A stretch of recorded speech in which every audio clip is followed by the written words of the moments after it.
matter. We are putting victims' voices right at the heart of this inquiry. Their voices must be heard, and we are ensuring we are accepting Baroness Casey's recommendations in full, including the introduction of a mandatory reporting, the creation of new child protection authority, and ending the 3-year statute of limitations period for personal injury claims, making sure, once again, and I'll say this once again, that victims' voices are at the heart of this inquiry. They have been forgotten for far too long. Number 5, please, Mr. Speaker. Thank you, Mr. Speaker. I'm delighted to hear about the new jobs created. Excuse me, Mr. Speaker. Announcements over the past month demonstrate that our industrial strategy is working. In November alone, this government announced investments to create over 11,000 jobs in Wales. The Wales Investment Summit just this week showcased investments totalling £16 billion, which are expected to bring tens of thousands of jobs to Wales. Thank you, Mr. Speaker. Montgomeryshire and Glyndŵr is home to the largest one-day livestock market in Europe, just off the Buttington roundabouts in Welshpool.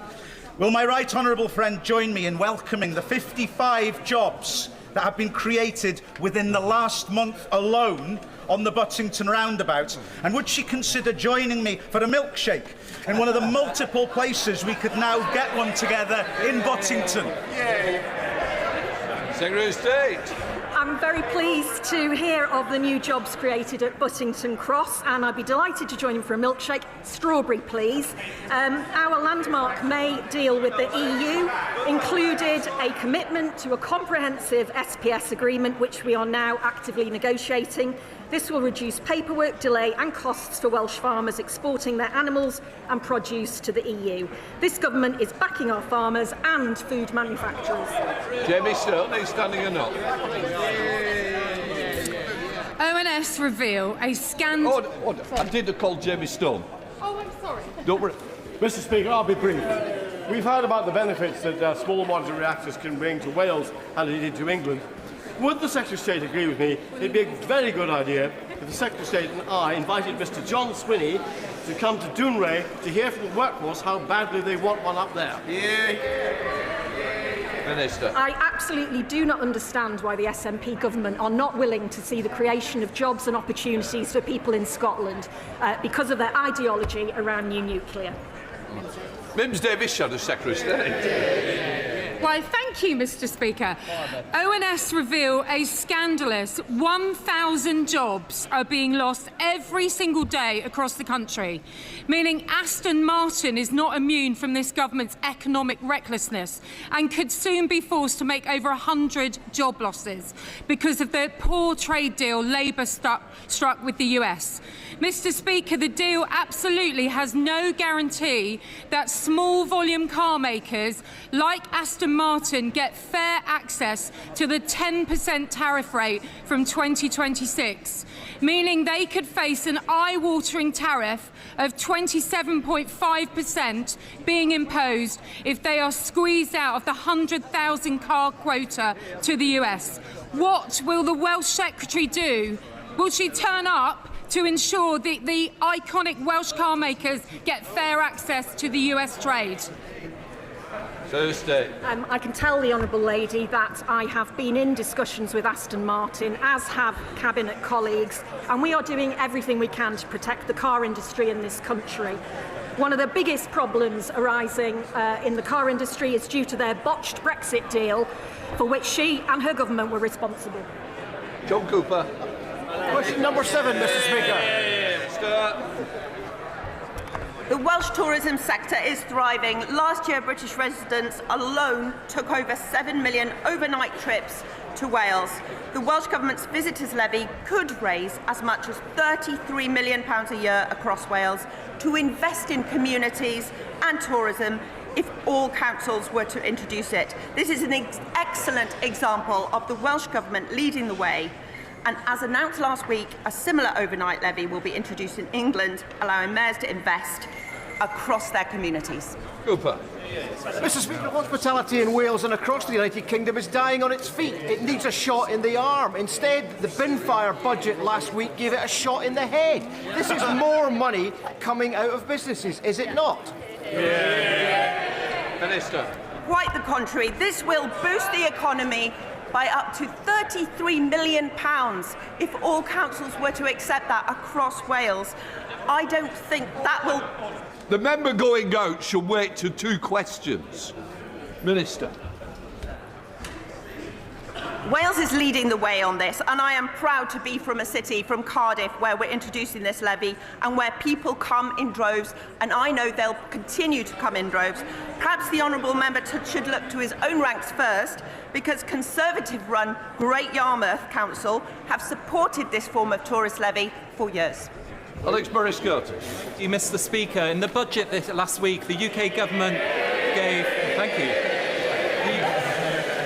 Thank you so much. The UK government gave mayoral strategic authorities in England the power to propose local overnight visitor levies, something that has already been introduced in Wales. Does she agree with me that this is another example of the UK Labour government and the Welsh Labour government working together to share best practice to better our country? Can I also take the opportunity to ask her to join me in celebrating Cardiff Rugby's 149th birthday, which they celebrated this week?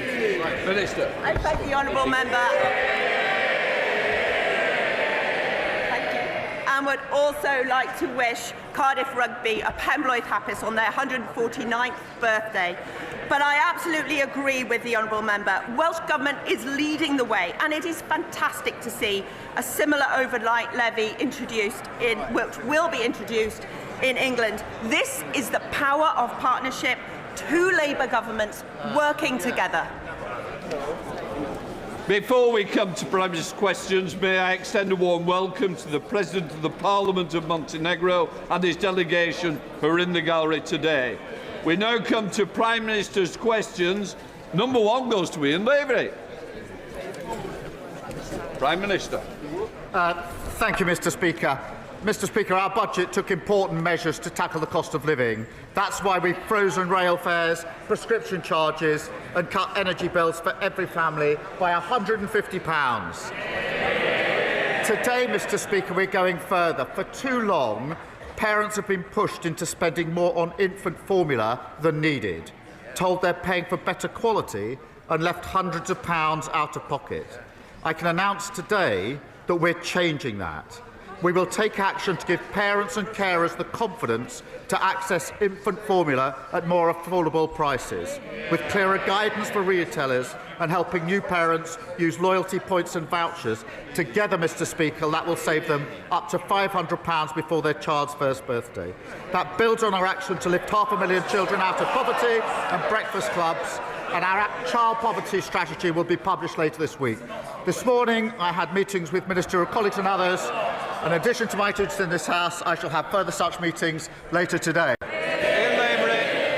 Thank you, Mr. Speaker.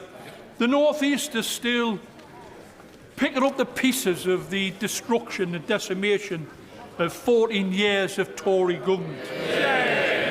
Men in the North East of England still expect to live 10 years less than people in other parts of the country. Women in the North East of England are making, on average, more than £11,000 in wage than people in other parts of the country. 33% of kids in my patch in Blythe and Ashton are living in poverty. The unemployment rates are above the national average, and the national wages are below the national average. You know, Mr. Speaker, the people in the North East are a proud breed, and we deserve much more than this, mate. Can I ask the Prime Minister if he can assure me and the people in my constituency and in the North East if there's much to look forward to on the horizon? And will he meet with me to discuss how we can shape it? Prime Minister. He talks about poverty in his constituency and they heckle him. They should be ashamed. It is our moral mission to tackle poverty, Mr. Speaker. We've abolished the 2-child cap. That will be over 3,000 children, I think, in his constituency lifted out of poverty. I'm very proud to be able to do that. We've boosted the national minimum wage by £1,500. We're adding £150 that we're taking off everyone's energy bills. We're driving economic growth right across the country, devolving power and investing across all of the country. Come to the Leader of the Opposition, Kemi Beno. Thank you, Mr. Speaker. And can I first of all pay tribute to Sir John Stanley, who passed away yesterday. Sir John was a dedicated MP for 41 years, and we send our deepest condolences to his family. Mr. Speaker, does the Prime Minister believe that when an organisation descends into total shambles, the person at the top should resign? Mr. Speaker, can I first join in her comments in relation to Sir John, and I'm sure I speak for the whole House in that respect. Mr. Speaker, I was very proud to lead this party at the budget last week, where the Chancellor set out that we would protect the NHS, which we've done in the budget, create the conditions for economic stability, not repeating the mistake of austerity, and bearing down on the cost of living by taking £150 off energy bills. We're fixing the mess that they left, and I'm very proud to be doing so. Mr. Speaker, he doesn't want to answer a question about taking responsibility because he likes to blame everyone else except himself, and so does the Chancellor. We now know that the head of the OBR was forced out for telling the truth, that the Chancellor did not need to raise taxes on working people. We also know that the Chancellor was briefing the media, twisting the facts, also she could break her promises and raise taxes. Mr. Speaker, if she was a CEO, she would have been fired, and she might even have been prosecuted for market abuse. That's why we've written to the Financial Conduct Authority. So will the Prime Minister ensure the Chancellor fully cooperates with any investigation? Mr. Speaker, she's completely losing the plot. She clearly didn't read. May I pay tribute to Richard Hughes and his leadership of the OBR? He made very clear why he stepped down, and I've made very clear my support of the OBR. But she says take responsibility. Under this Chancellor, Mr. Speaker, growth is up this year, defeating and beating the forecast. Wages are up, more since the general election than in 10 years of the Tories. We've had, I think, 5 interest rate cuts. NHS waiting lists are down. We've had record investment into this country. We're turning the page on their austerity and reckless experiment on borrowing. I'd compare that record to them every day of the week. Mr. Speaker, the Prime Minister talks about losing the plot. Let me read to him what his own cabinet members are saying, and I quote, "The handling of this budget has been a disaster from start to finish."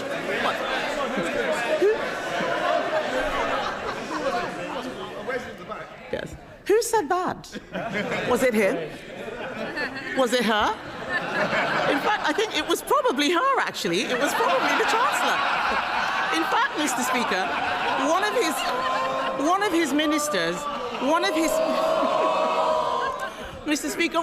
of his ministers said the Chancellor and Prime Minister look weak and incompetent. The country agrees. We know that there were endless Treasury briefings to justify raising taxes on hard-working people to pay for benefits. And those briefings had real-world consequences. Hundreds of thousands of people drew down their pension, an irreversible act. So the Prime Minister pays tribute to the head of the OBR. If the head of the OBR had to resign over market-sensitive leaks, why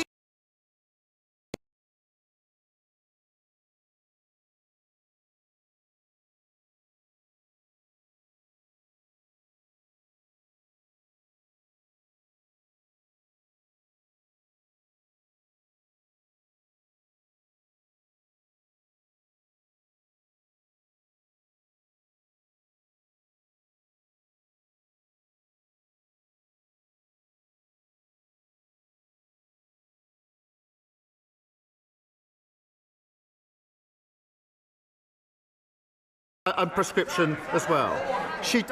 Order. Mr. Holden, your voice carries more than mine. The difference is yours will be carrying outside, not in the chamber. Prime Minister. Mr. Speaker, what she doesn't understand is that picking up a £16 billion tab for their failure is not a good starting point for any budget. And the OBR said yesterday, Mr. Speaker, that the Chancellor's speech was not misleading. So if the Leader of the Opposition had any decency, she'd get up now and apologise. Mr. Speaker. You might be enjoying a cup of tea with Mr. Holden if you carry on. Mr. Speaker, no one believes a word that the Prime Minister says. We now know the black hole was fake, her book was fake, her CV was fake, even her chest claims are made up. She doesn't belong in the Treasury, she belongs in La La Land. They raised taxes on working people, that's £16 billion, was to increase benefits to protect them from their backbenchers. He now boasts about removing the two-child benefit cap. But he used to say that it was unaffordable. He even removed the whip from 7 of them for wanting the same thing. He is very happy to throw them under a bus when it pleases him. So I asked the Prime Minister, how did it suddenly become affordable at the very time he needed to save his own skin? Mr. Speaker, the vast majority of families we helped in the budget are in work. Yes. 3/4 of children in poverty are in working families. Their policy of nearly 10 years on the two-child benefit cap had one result and one result only. It dragged hundreds of thousands of children into poverty. They should be utterly ashamed of that. And I'm very proud that we're lifting 500,000 children out of poverty, because I profoundly believe that every child should have a chance in life. Every child should be able to go as far as their talent will take them. So that's why we're lifting 500,000 out of poverty. But they're the same old Tories, the party of child poverty. If all of this is true, why did he take the whip away from the people who are asking for it? Let's remind the Chancellor, exactly a year ago today, on the 3rd of December 2024, the Chancellor said, we will never have to repeat a budget like this one. If only. He may have taken the whip away, but the rebels had the last laugh. The Prime Minister has lost. He can't run his own party. He can't, let alone the country, Mr. Speaker. Let me quote what the hard-left former Shadow Chancellor said. He said, we've won. He's right, isn't he?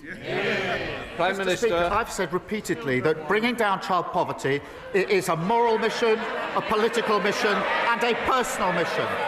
They drove hundreds of thousands of children into poverty who will pay the price for the rest of their lives for their failure. We're taking 500,000 of them out of poverty.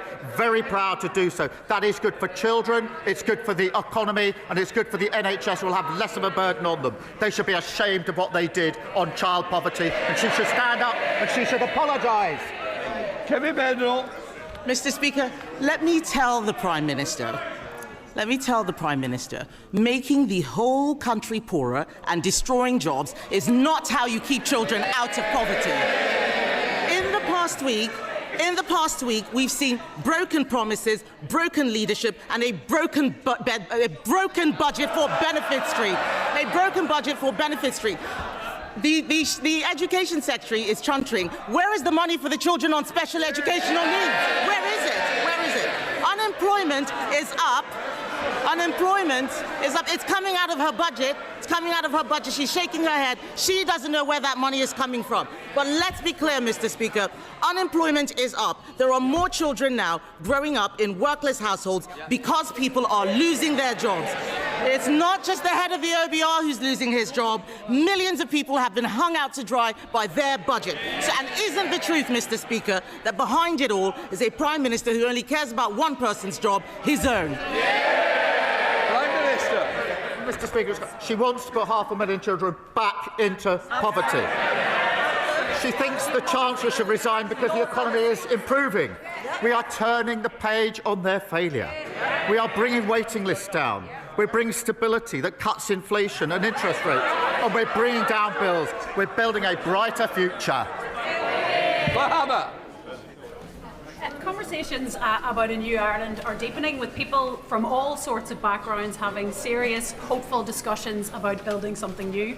Yesterday here in Westminster, along with the member for South Antrim, who has a different view to me, we hosted two of the island's most respected journalists, making the case both for and against Irish unity. While both positions were argued, clear voice was at the time for careful preparation is now.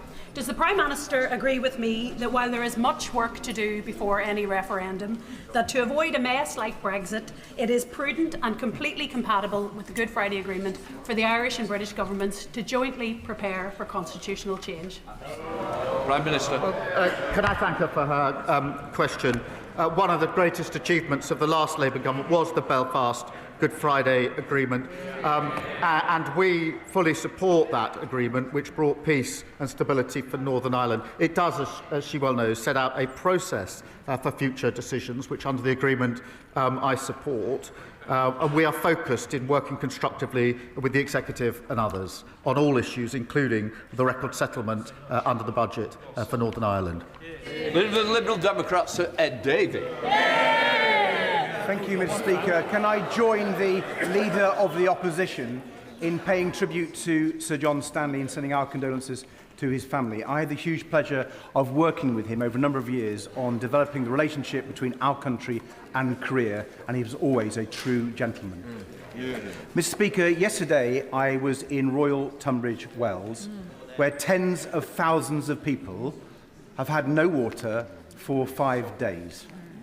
This is now a public health emergency, and shockingly, it's the second time in just 3 years when South East Water have let down the people of Tunbridge Wells badly. Parents are queuing up for bottled water for their kids. Pensioners are relying on neighbours to fetch some water for them. Businesses have closed down. Schools and GPs have been forced to shut. South East Water said it would be sorted on Monday, then yesterday, and today it still hasn't been sorted. So will the Prime Minister convene COBRA? Does he agree that it's time for him to get a grip of this crisis so it is sorted? Well, can I thank him for raising this really important issue? And it is shocking for all the reasons he set out. And I too have heard South East Water say, as he rightly says, actually Sunday into Monday, Monday into Tuesday, and Tuesday into Wednesday, that they were sorting it, and they still haven't sorted, and there's really serious consequences. And we are bearing down on that, as he would expect, because it's such a serious issue. Sir Ed Davey. Prime Minister's reply and the actions of the Water Minister, but I do think the government will need to do more because South East Water have failed so badly. If I can turn to the budget now, Mr. Speaker. The Prime Minister's chief economic advisor has recommended a customs union with the EU as one of the most effective ways of generating growth, and we agree. So instead of hitting people with higher taxes in the middle of a cost of living crisis, will the Prime Minister change course in economic policy and listen to the piece of wise economic advice from his own economics advisor? Prime Minister. Well, Mr. Speaker, we are getting closer relationships with the EU on a number of fronts, including trade and the economy, because that is good for businesses across our country, has been welcomed by them. We'll continue down that path, but we do have clear red lines in relation to the single market and the customs union. So within those constraints, we will move closer. Dr. Becky Cooper. Mr. Speaker, gambling addiction is a serious public health harm, causing ill health and misery for millions of people in this country. The industry now spends £2 billion a year on advertising, often targeting vulnerable people and exposing our children to harm. Along with many members across this House, I very much welcome the Chancellor's announcement last week to tax harmful online gambling products. Would the Prime Minister agree with me, therefore, that to continue this essential work, we must now act to tackle harmful gambling advertising to protect the health of our children? Prime Minister. Well, I thank her for raising this, because she's right that harm from online gambling has surged. Mr. Speaker, NHS referrals are up 91% in the past year. The decisions we made in the budget mean investment in public services and lifting over 500,000 children out of poverty. But we are working with industry to ensure that adverts don't exacerbate harm. And through our £26 million investment, we're helping the Gambling Commission crack down on black market sites and illegal adverts to keep players safe. Paul Holmes. Thank you very much, Mr. Speaker. In 2020, the Justice Secretary said criminal trials without juries are a bad idea. The Prime Minister himself said there should be a right to trial by jury in all criminal cases. Now they want to scrap them. Mr. Speaker, with a Chancellor who can't count and a Justice Secretary who's lost count of the number of people he's let out of prison, is it any wonder that the people of this country can't trust a single word this Prime Minister or government says ever again? Mr. Speaker, they left a broken criminal justice system where victims of rape and serious sexual violence are waiting 3 or 4 years for trial. Only this week I've heard further examples of 14-year-old girls and 16-year-old girls having to give evidence 4 years after the allegation. That is not justice for them, and I'm determined that we will deal with it. Now, as he well knows, of all criminal cases going to court, 90% have always been in the magistrates' court. 90%. 10% go to the Crown Court. Of that 10%, 7% plead guilty. That means that 3% of all criminal cases go forward for a jury trial. Not all of our cases. We are making changes, sensible changes, to ensure that we can make sure that victims get justice and it's denied under the failure that they left. Tom Taylor. Thank you, Mr. Speaker. I'm really pleased to hear many constituents tell me how much local NHS services have improved since this Labour government entered office. But some, like David Wotton from Atherstone, have faced long delays. He was told he'd have to wait 5 months for X-ray results from George Eliot Hospital, and he's not the only one. My constituents in North Warwickshire and Bedworth deserve better. Can the Prime Minister set out how he will go further and faster to get our NHS fighting fit again? Prime Minister. Can I start by saying I'm sorry to hear that David, her constituent, is waiting. We did take decisions at the budget to invest in the NHS and tackle waiting lists. And that is to help people like David. We delivered £29 billion extra investment into the NHS and scrapped NHS England to invest in the front line. We are opening, Mr. Speaker, 250 neighbourhood health centres to treat patients closer to home, and we've got over 5 million extra appointments being delivered. And waiting lists are down 230,000. They chunted, they absolutely destroyed our health service, and we're picking it up. They should be ashamed of themselves. Thank you, Mr. Speaker. My constituent Claire, she runs Claire Howard Jewellery in Fakenham, and she's just one of many small business owners who contacted me after the budget from last week. She was absolutely incensed by the style of the Chancellor, where she seemed to give the impression that she was reducing taxes on small businesses, when the exact opposite is the case. Claire's tax is going up on her shop, not coming down. So could the Prime Minister do Claire and many other shop owners the common courtesy of just admitting that their taxes are going up and not down? Prime Minister. He raises an important point. Let me address it. Because at the heart of this issue is that temporary business rate relief was put in during the pandemic by the last government. That was the right thing to do, and we supported it, but it was temporary relief. That is now coming to an end, and obviously there's a re-evaluation that goes with it.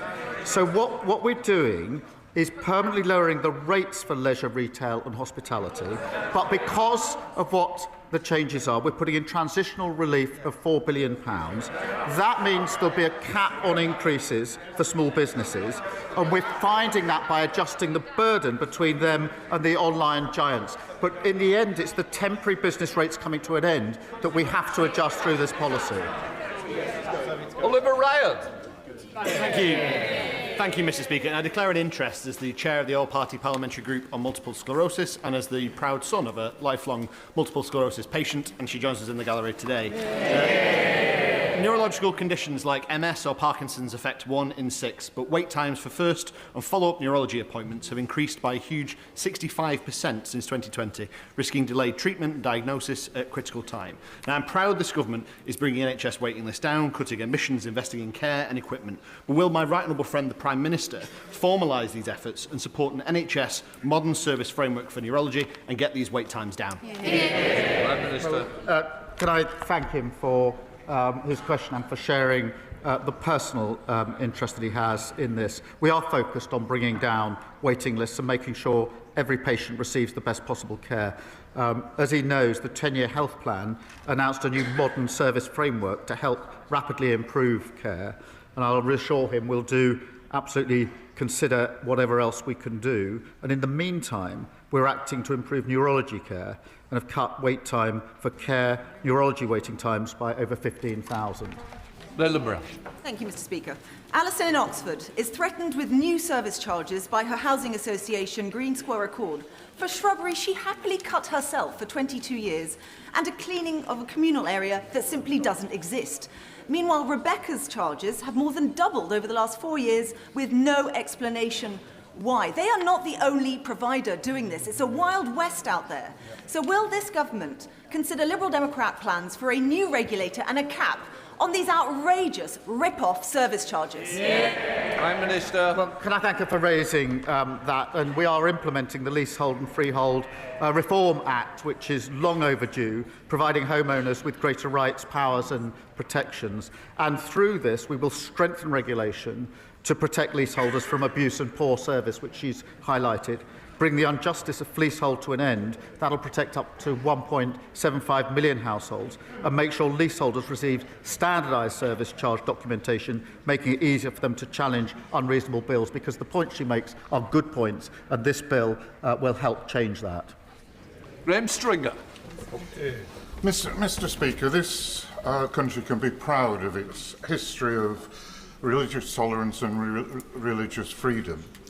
The quid pro quo of that is the right to criticise religion. Can the Prime Minister ensure this House that there will be no introduction or reintroduction of a blasphemy law, either by statute, by judicial overreach, or by a non-statutory definition of Islamophobia? Yes, I can give him that assurance, and it's important that I do so. Lewis Cocking. Mr. Speaker, the best form of welfare in this country should be a well-paid job. But with unemployment up and this Labour government has chosen to raise taxes to spend more on an even bloated welfare and benefit system, is the Prime Minister happy with the message that sends to my hard-working constituents in Broxbourne and constituents from right across the United Kingdom? We have a broken welfare system. Who broke it? Guess. The party opposite.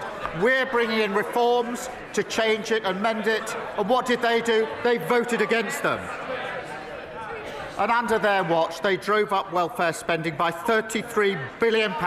So we need no lectures from them on welfare. Mr. Speaker, as a lifelong Dale fan, I'm delighted that Rochdale Football Club are top of the National League right now. But after 14 years of Tory cuts, sadly, my town is near the top of another league table, a league table people don't want to be in, the Child Poverty League table. So does the Prime Minister agree that lifting 5,000 kids out of poverty in Rochdale, plus cutting the energy bills by 150 quid for every household, and crucially expanding the Warm Homes discount, will mean that this budget is a family budget that reduces the cost of living for everyone in the country? Let me start by congratulating Rochdale Football Club for being top of the league for the time being. Of course, well, I say that because I know who's top of the Premier League, but it will be March and April we'll actually find out who wins. But, Mr. Speaker, he's right. Thanks to the actions in the budget, every household will see £150 off their energy bills. And because we've extended the Warm Homes discount now to 6 million of the poorest households, they will also save an additional £150. Now, in the North West, that benefits about 280,000 households. That's a huge cost of living support for families, alongside freezing prescription charges, rail fares and boosting the minimum wage. Liz Jarvis. Thank you, Mr. Mr Speaker. My constituent Tracy owns O'Brien's, a lovely cafe in the heart of Eastleigh. She works tirelessly to make it a success, but spiralling costs, including business rates, VAT and the hike to employers' national insurance contributions, mean she hasn't been able to take a salary for 4 months. David, the owner of Steamtown Brewery, and Jane, the manager of the Holiday Inn in my constituency, say their businesses will be impacted by the government's stealth tax on our high streets. They feel let down. So will the Prime Minister look again at our call for an emergency cut on VAT for hospitality? Prime Minister. Well, Mr Speaker, we put in place a strategy for small businesses, which was broadly welcomed by small businesses because they contributed to it. And that involves some of the key asks that they made of us, including late payment, and for hospitality, greater flexibility when it comes to licensing. Of course, we'll always look at other measures that can help small businesses. We set out quite a lot of them in our small business strategy. Andrew Pakes. Thank you, Mr Speaker. At the weekend, I had the great privilege to join volunteers from Peterborough Food Bank at the Tesco in Warrington on their autumn food drive. I'd like to put on record my thanks to my constituents and those of other honourable members who supported this Trussell Trust initiative over the last week. One of the most significant challenges my food bank have consistently talked to me about is child poverty. And even though the party opposite oppose our plans, nearly 9,000 children will be lifted out of poverty across Peterborough because of the decisions our Chancellor took in the budget last week. Does the Prime Minister agree with me? This isn't just the right thing to do for these children, it's an investment in our future and in our growth. Prime Minister. I thank him for raising this, and I was in his constituency just the other week, and we could see the impact that this measure would have on children. In Peterborough, as he says, 9,000 children living in poverty. In his constituency, 5,500 children living in poverty, and we are lifting them out of poverty, and that is the right thing to do. The party opposite shamefully dragged hundreds of thousands of children into poverty, and they will pay that price for the rest of their lives. They should be ashamed of themselves. I was recently the target of an AI deepfake video announcing my defection to reform. And as colleagues across the House will know, that's about as likely as reform moving from pub populism to a coherent programme for government. I'm delighted to reassure my Chief Whip and the House that I am and always have been a faithful Conservative.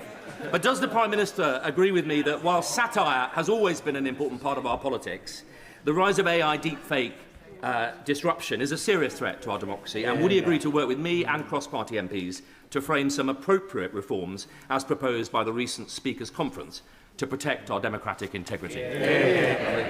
Well, can I thank him for raising that? And it is an important issue. We do need to work cross-party where we can on deepfake, on AI and other issues that need to be addressed. I had, I'm afraid, missed his alleged defection to reform. I wouldn't have believed it if I had seen it. But I have to say, there's a lot of them going. There's three ex-MPs have gone, I think, this week. They talk about leaks. That's where their leaks are going to reform.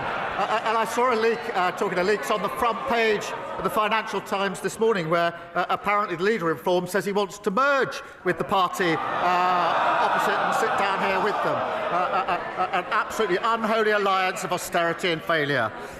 Elsa Blundell.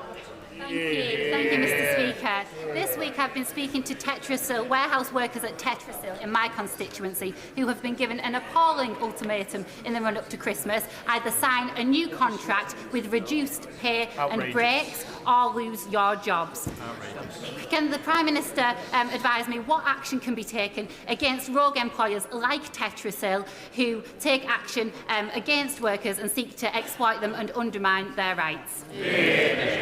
Well, can I thank her for raising this and for fighting hard for her constituents who are facing awful uncertainty, which is bad enough at any time of the year. It's really bad at this time of the year, and our thoughts are with the workers and their families who are facing the uncertainty that she has flagged. Our landmark Employment Rights Bill will strengthen workers' rights and put them in a better position, including ending unscrupulous fire and rehire practices. But I thank her for fighting for her constituents.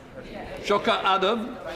Speaker, no religion, no theology, no philosophy is beyond critique or scrutiny, and we must protect freedom of speech at all costs.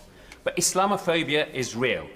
At least for Zainab Hussein in my city, who was run over not just once, but twice simply for being a Muslim. She survived. Not so lucky was Makram Ali, who was killed outside Finsbury Mosque simply for being Muslim. Not so lucky was Muhammad Salim, who was stabbed to death simply for being a Muslim. I would like to ask the Prime Minister that in opposition, a definition of Islamophobia was adopted. In government, it has been dropped. Can I ask what's changed? Prime Minister. Can I thank him for raising those examples of hatred in his constituency, and he's right to raise them, and we should all condemn them.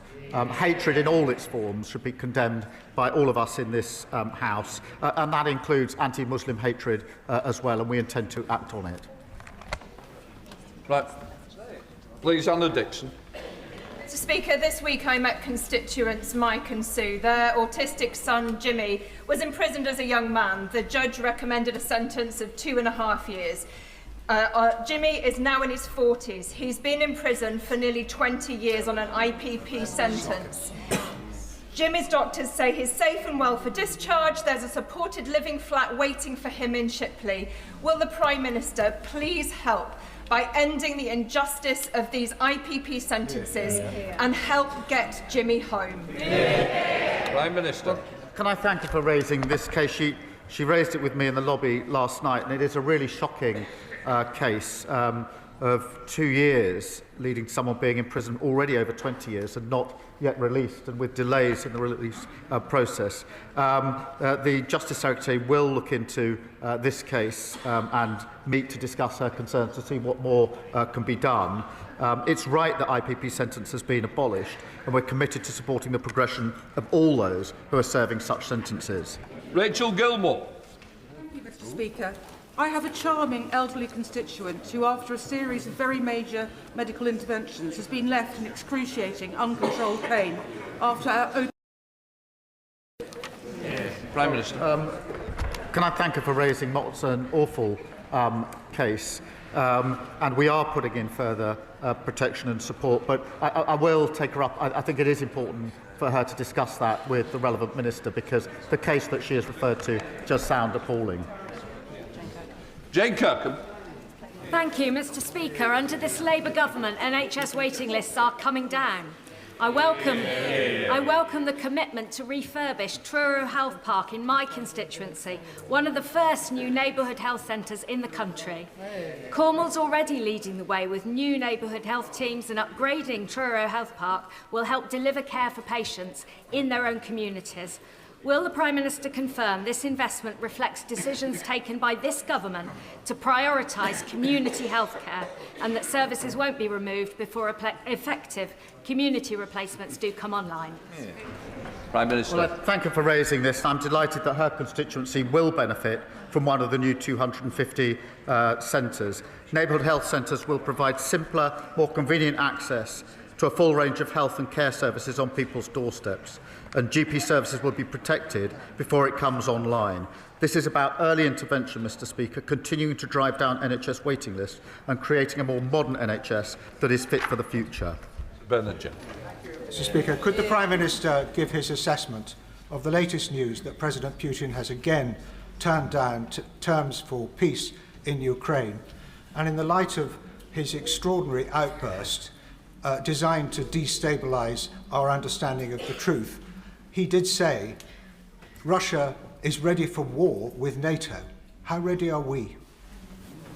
Prime Minister. Can I thank him for raising this? And I updated the House last week on the attempts to get a lasting peace. We all know that Putin is the aggressor here. We all know that Putin is dragging his feet, not wanting to come to the table, not wanting to reach an agreement. We have to continue to put pressure on in every conceivable way. That is in supporting Ukraine with capability and resource, but also ensuring that our sanctions, acting with allies, do as much damage to the economy in Russia as we can, and pressure that we can put on. We'll continue to do so, but he's absolutely right to raise it, and I thank him for doing so. That completes Prime Minister's questions. Let the Chamber change over. Thank you.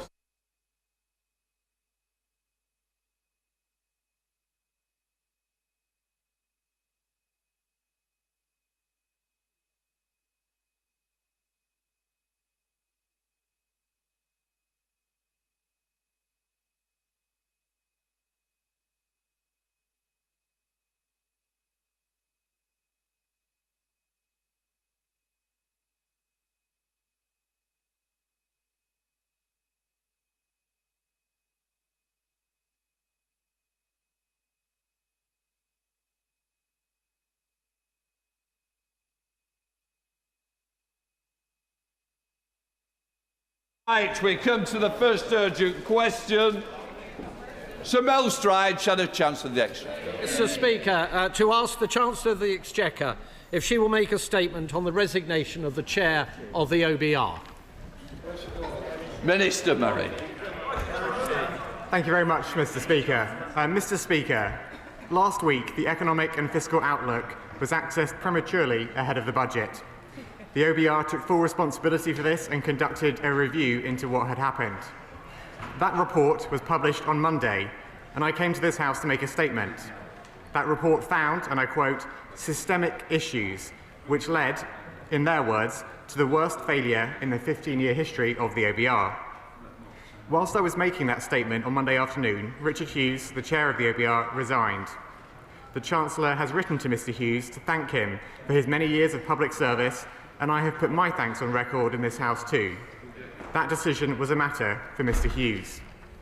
We will work closely with the OBR to ensure robust security arrangements are in place before the spring forecast and for all future forecasts. The Permanent Secretary of the Treasury will conduct a review of the Treasury's security processes to inform future fiscal events. As I said when I was again at this dispatch box closing the budget debate yesterday, the government puts the utmost weight on budget security, including prevention of leaks of information. A leak inquiry is now underway with the full support of the Chancellor and the whole Treasury team.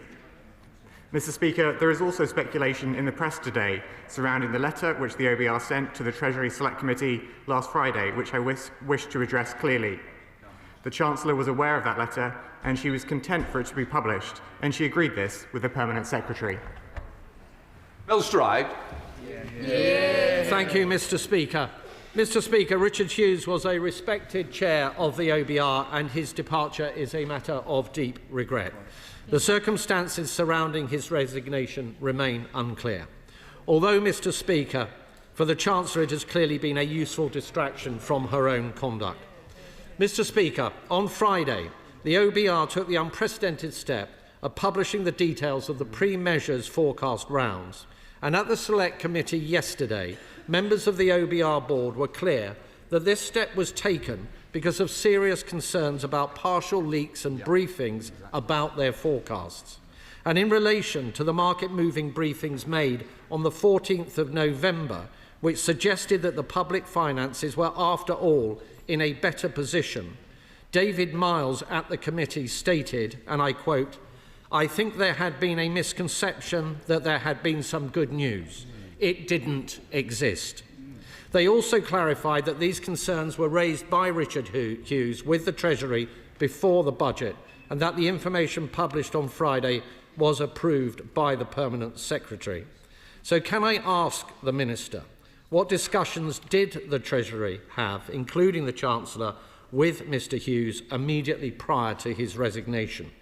Mr. Hughes said last week that he served subject to the confidence of the Chancellor.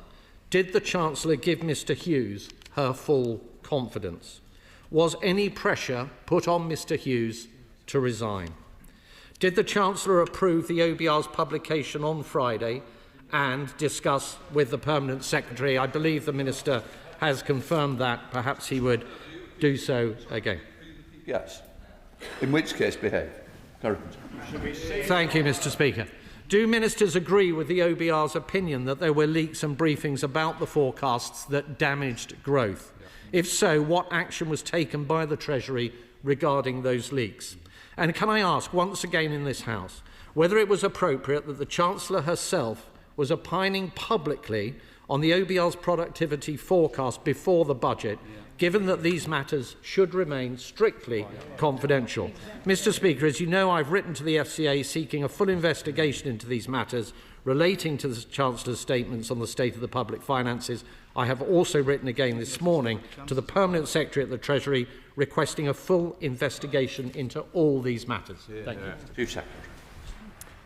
Thank you, Mr. Speaker, and I thank the Shadow Chancellor for his questions. Mr. Speaker, Madam Deputy Speaker, as I made clear in my opening remarks, the decision for Richard Hughes to resign was a matter for Mr. Hughes himself. I referred also in my earlier remarks to the media reporting around the letter that the OBR published. That publication of the OBR letter was agreed to by the Chancellor, and it is completely untrue to suggest otherwise. And the reason for publishing that letter was due to the unique nature of this budget in the context of the OBR's productivity review, as they said themselves, whilst acknowledging that this would not become usual practice due to the importance of preserving a private space for discussions. But, Madam Deputy Speaker, we are completely committed to the OBR's independence, and it is a vital part of our fiscal framework. And in fact, one of the first acts of this Parliament was to introduce a fiscal lock so the OBR could never be sidelined. The Shadow Chancellor also referred to comments by Professor Miles at the Treasury Committee earlier this week. And I note that amongst his remarks, he said the fact that it was a positive number, referring to the headroom on the October 31st forecast, he was very keen to be clear now that this did not in any way suggest that the OBR assessment was that the fiscal outlook was problem-free. Dame Meg Hillier.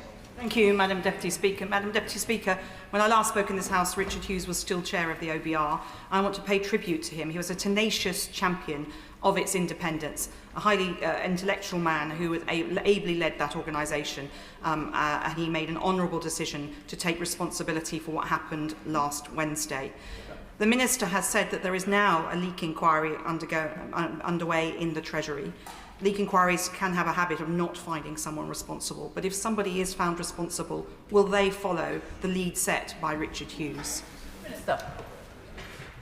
Well, Madam Deputy Speaker, I will not speculate on the outcome of the leak inquiry, but it is underway now with the Chancellor's support. The Government takes our obligations to this House very seriously, and we delivered a budget last week which delivers on the priorities of the British people. Liberal Democrat spokesperson Charlie Maynard.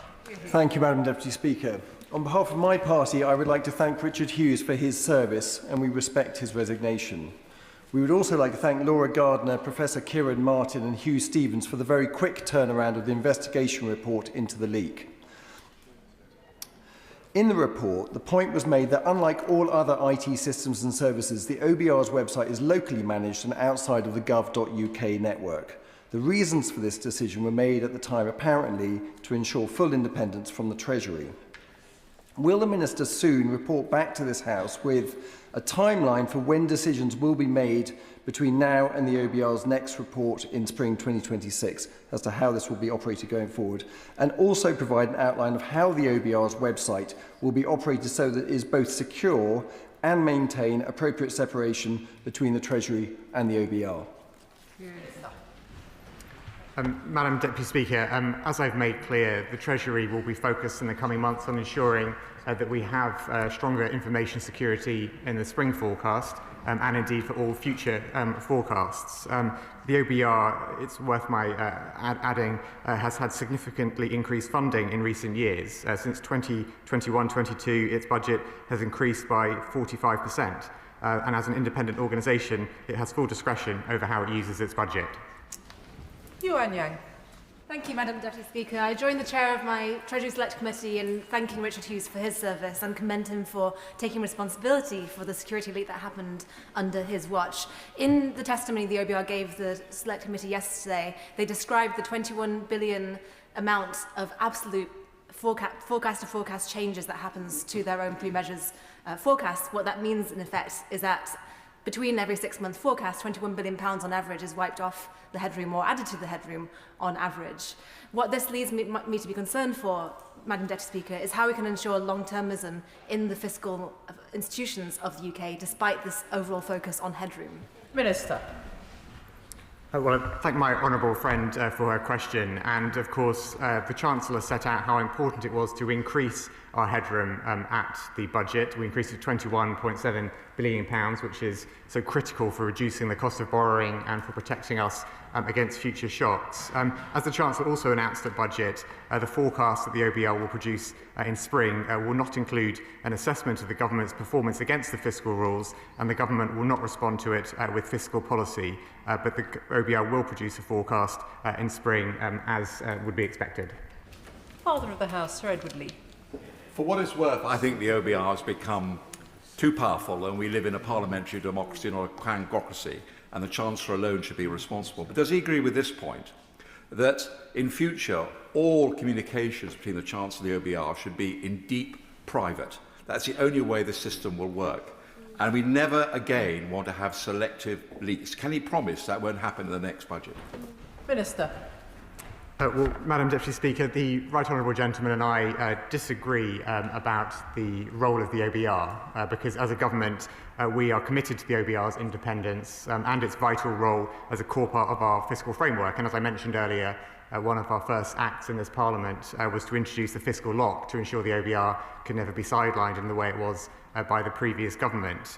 In terms of the private space between the OBR and the Treasury, the publication of the OBR's letter, which, as I mentioned earlier, was agreed to by the Chancellor, was due to the unique nature of his budget in the context of the OBR's productivity review.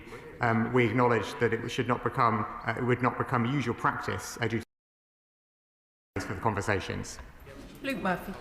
Thank you, Madam Deputy Speaker. Can I share the remarks of my fellow members of the Treasury Select Committee in commending the work of Richard Hughes and also for taking responsibility for what the OBR itself acknowledged was the worst failure in its 15-year history. One of the other things that the Professor Miles also testified in front of the Treasury Select Committee yesterday, was, which the Shadow Chancellor failed to mention, is that the remarks of the Chancellor on the 4th of November were entirely consistent with the forecast that was set out by the OBR at the time and was not as rosy a fiscal picture as the benches opposite now bizarrely claim was in place at the time. Does he agree? Minister. Well, I thank my honourable friend for his question, and he's absolutely right to point to some of the comments by Professor Miles at the Treasury Committee early this week. Indeed, there's been a lot of discussion in this place around the £4.2 billion of headroom that was identified in the forecast by the OBR on October the 31st, and our view of what that implied about the fiscal situation. And Professor Miles indeed said at the Treasury Committee that a number that was £4 billion in the pre-measures forecast is not inconsistent with the sentiment that this is a very challenging fiscal position. And it is because of that fiscal position that we made the choices that we did. Dame Harriet Baldwin. Thank you very much, Madam Deputy Speaker, and I welcome the fact that the Minister has just confirmed that a leak inquiry is underway at the Treasury and will be paying close attention to that inquiry. Richard Hughes was an outstanding public servant and he was truly independent. And will the Minister confirm that the person that the Chancellor nominates to this position has to be endorsed by the Treasury Select Committee and that he will commit to someone of equal independence and stature being nominated to that position? Minister. Well, I thank the Right Honourable lady for her question, and as she'll know, the process is now underway for an external recruitment of the new chair of the OBR.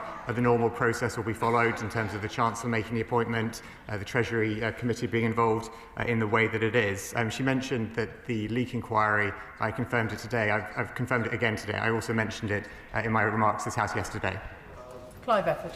Madam Deputy Speaker, over the years that I've been here, I've seen many budgets, and the government side waves its order paper on the day and then watches over the next 48 hours as the budget unravels. And we don't seem to have had any of that with this budget. It's been extraordinarily tight in terms of what it sought to achieve. And it's the Tories are protesting over there because about the individuals involved rather than the content of the budget itself, because they've got very little argument to make. Well, my honourable friend is absolutely right to draw attention to the fact that whilst the process around the budget is of course important, what this budget means for people across Britain is that we have cut the cost of living, continue to cut NHS waiting lists and cut government borrowing. Dugan. The head of the OBR has taken responsibility and resigned, just like the Director General of the BBC took responsibility for that crisis and resigned. Given that the UK is now in the throes of a full-on fiscal crisis of the Chancellor's own making, both materially by removing £66 billion from the economy with no corresponding stimulus, and objectively by briefings, counter-briefings, screeching U-turns, leaks, and a profound lack of discretion over market-sensitive information. Given that backdrop, why will the Chancellor not now resign? Madam Deputy Speaker, the Chancellor has delivered a budget which takes the challenges of this country head-on, which cuts the cost of living, continues to cut NHS waiting lists, cut government borrowing and meets the priorities of the British people. Rachel Blake.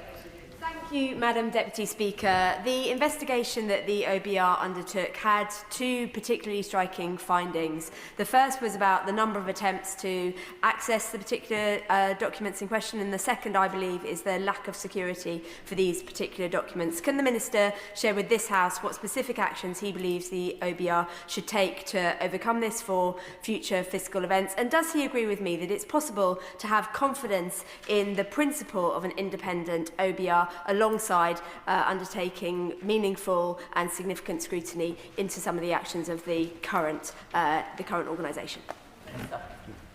Well, I very much agree with the sentiment in my honourable friend's question there, in that the OBR is a vitally important part of our fiscal framework, and indeed, as I mentioned earlier, one of the first acts we took upon taking government was to strengthen its role to ensure it could never be sidelined. And actually, it is precisely because we see it as taking such an important place in our fiscal framework that it's important that we maintain its integrity and trust as an organisation. And my honourable friend asked me what further steps the OBR will be taking. Well, we as a government will work with the National Cyber Security Centre and the OBR to take forward the recommendation that a forensic examination of potential premature access at previous fiscal events is carried out. I would add that there's no evidence of hostile cyber activity, but the findings of the OBR report indicated access at previous fiscal events, and that's a very serious matter that we will investigate.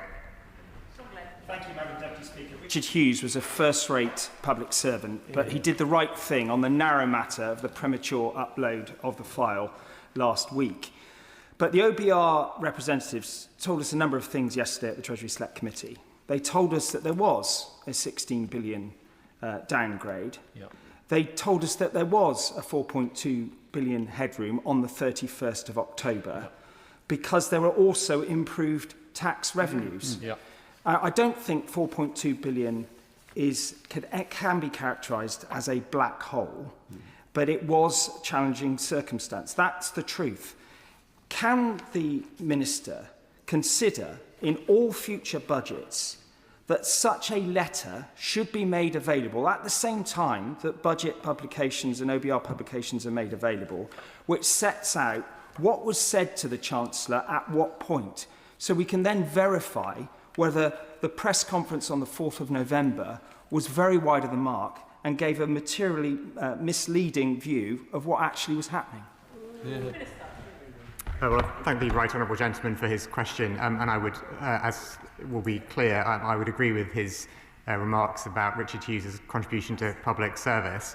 I would disagree with him, however, that the premature publication of the forecast last Wednesday was a narrow matter, because I think what the report showed was that it was not simply a single error, but more systemic issues which are highlighted. So I would disagree with his characterisation of that as narrow. He referred to some of the comments that Professor Miles made at the Treasury Committee, and indeed Professor Miles confirmed that the £4 billion headroom, which was identified in the forecast on October 31st, was not inconsistent with the sentiment that this is a very challenging fiscal position. He also asked about the OBR's letter and the nature of its being published and what that speaks about to the future. As I said earlier, Madam Deputy Speaker, the publication of the OBR letter was agreed to by the Chancellor, and this was due to the unique nature of this budget in the context of the OBR's productivity review, as they said themselves, whilst acknowledging that this would not become usual practice due to the importance of preserving a private space for discussion. Karen Moon. As Madam Deputy Speaker, the OBR leak was deeply disturbing, particularly in light of international sensitivities.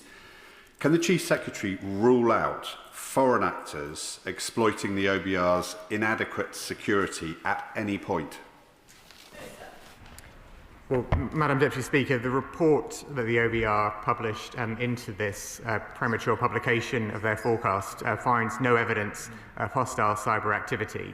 What it did do was look at the spring forecast and to identify what happened there, and very concerningly identified that there had been premature access of the forecast at that fiscal event also. Now, the report did not look further back, for instance, at the Chancellor's first budget last year, or indeed budgets delivered by Conservative Chancellors under the previous government, and that's why it's so important that we take forward the recommendation, we the government take forward the recommendation of the OBR's report to conduct a forensic examination of potential premature access at previous fiscal events. Sir Julian Lewis. Government seemed to be keen to maximise the gravity of the OBR's accidental leak whilst minimising the gravity of the Chancellor's deliberate leaks. And as he has twice frankly admitted not being aware of the case of Labour Chancellor Hugh Dalton, who resigned for inadvertently leaking to a journalist a single sentence of his budget moments before it was due to be announced in 1947, now that he has understood what actually happened then, and that was the paradigm case, does he think it holds any lessons or examples of conduct that the Chancellor ought to consider following? Madam Deputy Speaker, I came here this morning expecting to be critiqued by the opposition for their view of government policy. I didn't expect a critique of my knowledge of history, but it appears that that's the route that the honourable gentleman wants to take. And indeed, when I gave way to the gentleman sitting to his right yesterday, my right honourable friend, the Health Secretary, said I was being too generous. And I'm inclined to agree with my right honourable friend, the Health Secretary, that I was too generous in giving way to him yesterday. But the broader point that the right honourable gentleman who just asked his question made, I think we need to be really careful, Madam Deputy Speaker, about downplaying the seriousness of the OBR publishing their forecast early. It's not, as the other right honourable gentleman said, a narrow matter. It is not something which we can simply brush away. This is a serious leak of highly sensitive information, and we take it very seriously as a government. Andrew Lewin. Deputy Speaker, 3 years ago the role of the OBR came into sharp focus after the delivery of another budget, the budget that became known as the mini-budget, a budget in which the markets were sent spiralling and the Bank of England was forced to take emergency action. Would my right honourable friend agree with me that this last week has been a serious one, but within a week we have taken action, and 3 years on we are still living with the consequences of the decision taken by the party opposite? Yeah, quite right. Well, my honourable friend is absolutely right that people across Britain are still living with the consequences of what the previous government did in that mini-budget where they sidelined the OBR. And in fact, one of the reasons why we're so keen to protect and strengthen the integrity of the OBR is because of the vital role that it plays in our fiscal framework. And one of the very first bill, in fact, passed by this government included the fiscal lock, which now prevents the sidelining of the OBR. Joshua Reynolds.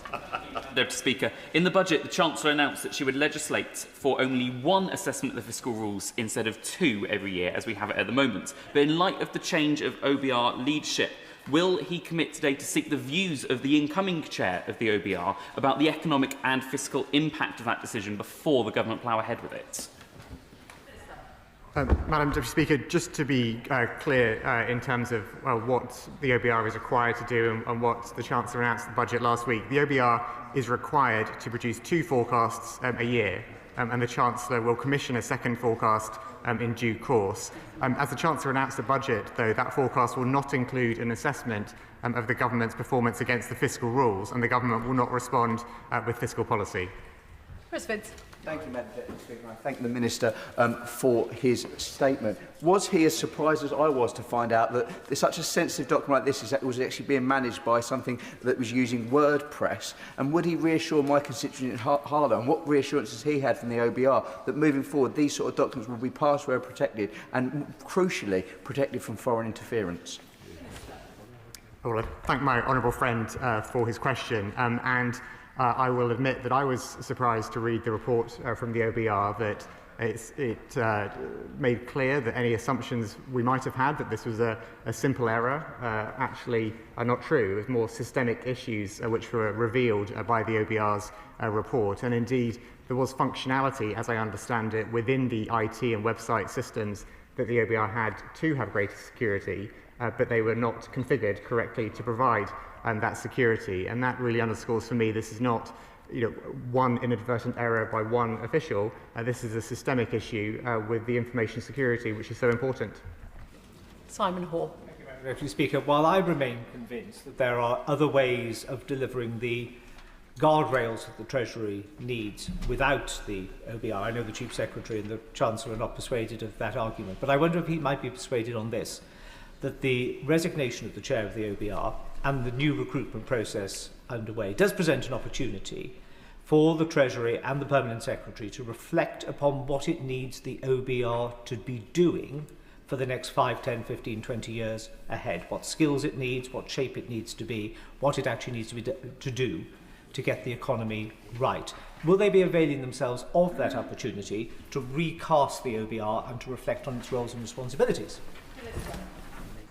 Thank you. I thank the Right Honourable Gentleman, and I'm glad that having not had time to accept his intervention yesterday, we are now back to business as usual, where we have frequent exchanges across this chamber. We probably disagree, I think, in terms of the OBR's role, but I hope he would recognise the benefit of one of the changes the Chancellor has already announced about how the OBR will produce its, or how what the OBR will do in future. Because whilst the OBR, as I said to another honourable gentleman a few moments ago, is required to produce 2 forecasts a year, the Chancellor has announced that that forecast will not include an assessment against the fiscal rules in the spring, because the government will not respond with fiscal policy. So that is a change which the Chancellor already announced at budget last week. Dr. Scott Arthur. Thank you, Madam Deputy Speaker. And I do find it rather curious that the members opposite have a lot to say about Hugh Dalton's budget in 1947, but so little to say about Liz Truss's just in 2022. Selective amnesia, exactly. It is very curious. But, Madam Deputy Speaker, my office, all the staff in my office very diligently followed the advice from the Speaker on cybersecurity around the threat of foreign intervention in our IT, and I think it's right that we do take all this seriously. But I'm not convinced, based on the reports we've seen, that the OBR had taken the same kind of steps to protect its own systems. So, where the OBR and other government departments and agencies offered this advice and just didn't follow it, or is there an oversight here in terms of how we're managing the security right across government? Good question. Thank my honourable friend for his question, and he's right to point out that whilst honourable members opposite seem keen to raise points of history, they seem to be rewriting history when it comes to the last few years of their time in office. But my honourable friend asked an important question about cyber security, and indeed the government is going to be working with the National Cyber Security Centre and the OBR to take forward those recommendations in the OBR report about doing a forensic examination of potential premature access at previous fiscal events. I should add, or reiterate rather, for the avoidance of doubt, that the report found no evidence of hostile cyber activity. But I think he's right to point out that information security, cyber security is important for all of us across government, and indeed that was reflected in the spending review. Sir Ashley Fox. Thank you, Madam Deputy Speaker. For the first time in its history, the OBR was forced to correct the record about the forecasting process in the run-up to the budget. Isn't the reason for this because the Chancellor selectively leaked information from the OBR to mislead the public and to justify tax rises? Order. I'm sure the honourable gentleman isn't wanting to suggest that the Chancellor in any way misled anyone. Sir Ashley Fox. That's what he was doing. I'm grateful for your advice, Madam Deputy Speaker, and perhaps I could rephrase it that the Chancellor inadvertently misled the public to justify those tax rises. Madam Deputy Speaker, the OBR set out in black and white that the productivity downgrade reduced tax receipts by £16 billion. They identified causes of that productivity downgrade as being the previous government's record in office, whether that is slashing public investment or the mishandling of Brexit. The Chancellor was clear in her speech on November the 4th that this productivity downgrade, combined with the clear need to increase headroom to build resilience in the public finances would require everyone to make a contribution, and that is what happened at the budget. Hayes. Thank you, Madam Deputy Speaker. It's a pleasure to see you in the chair. I was disappointed, as was my constituents, by the botched and premature release of the budget on the OBR website, and I welcome the news that the OBR are welcoming in a cyber expert. I sincerely hope it isn't the Leader of the Opposition who, as we know, has formed with accessing websites a little bit improperly, and after all, the Conservatives really couldn't do without her. But my question really is around the cyber security expert reporting back. When will the government expect to hear back? And can we have the assurance that in the interim, the OBR have got their security systems into the shape that it needs to be in?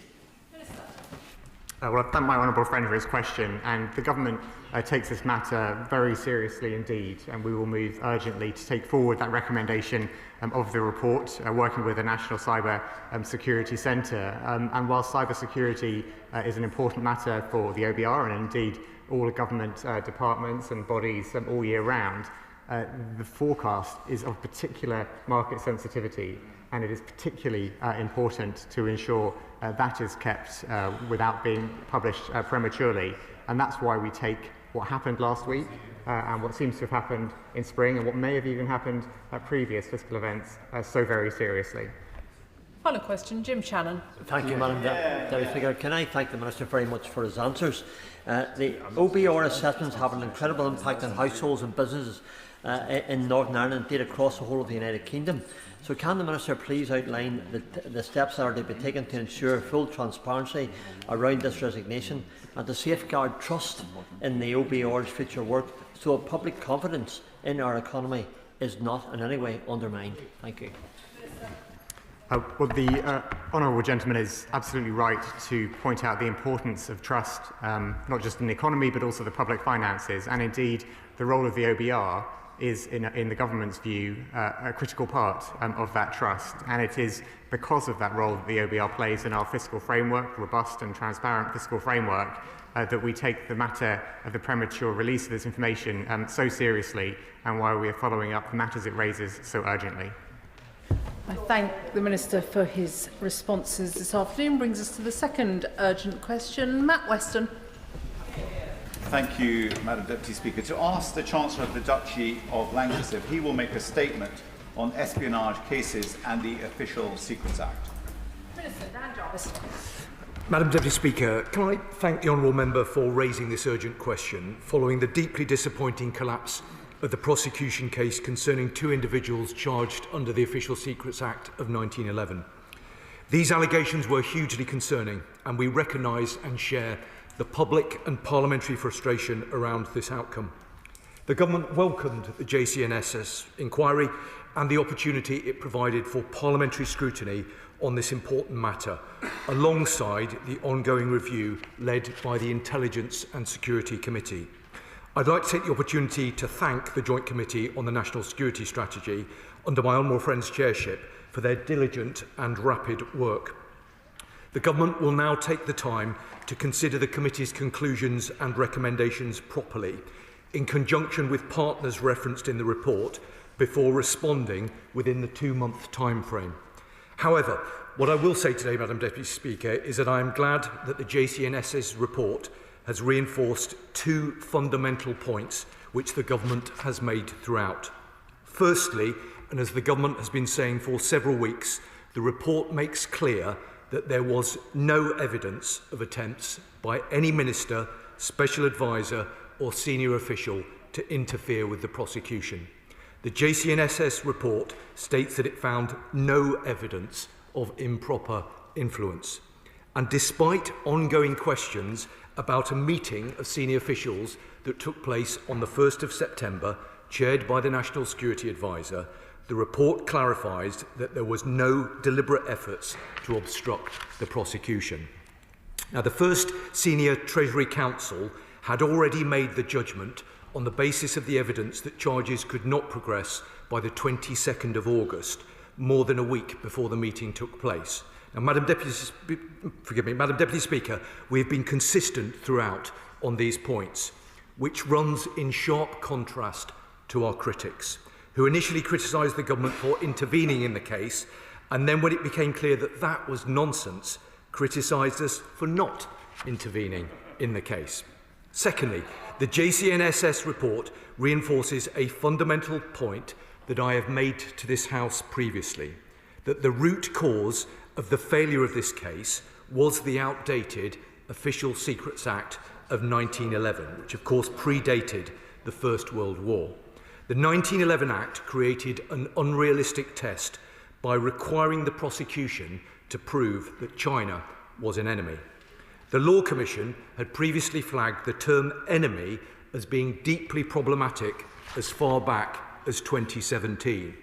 Now, the government will continue to work tirelessly to ensure that we have the most effective structures and processes in place to support law enforcement partners in mitigating and prosecuting foreign espionage wherever we find it.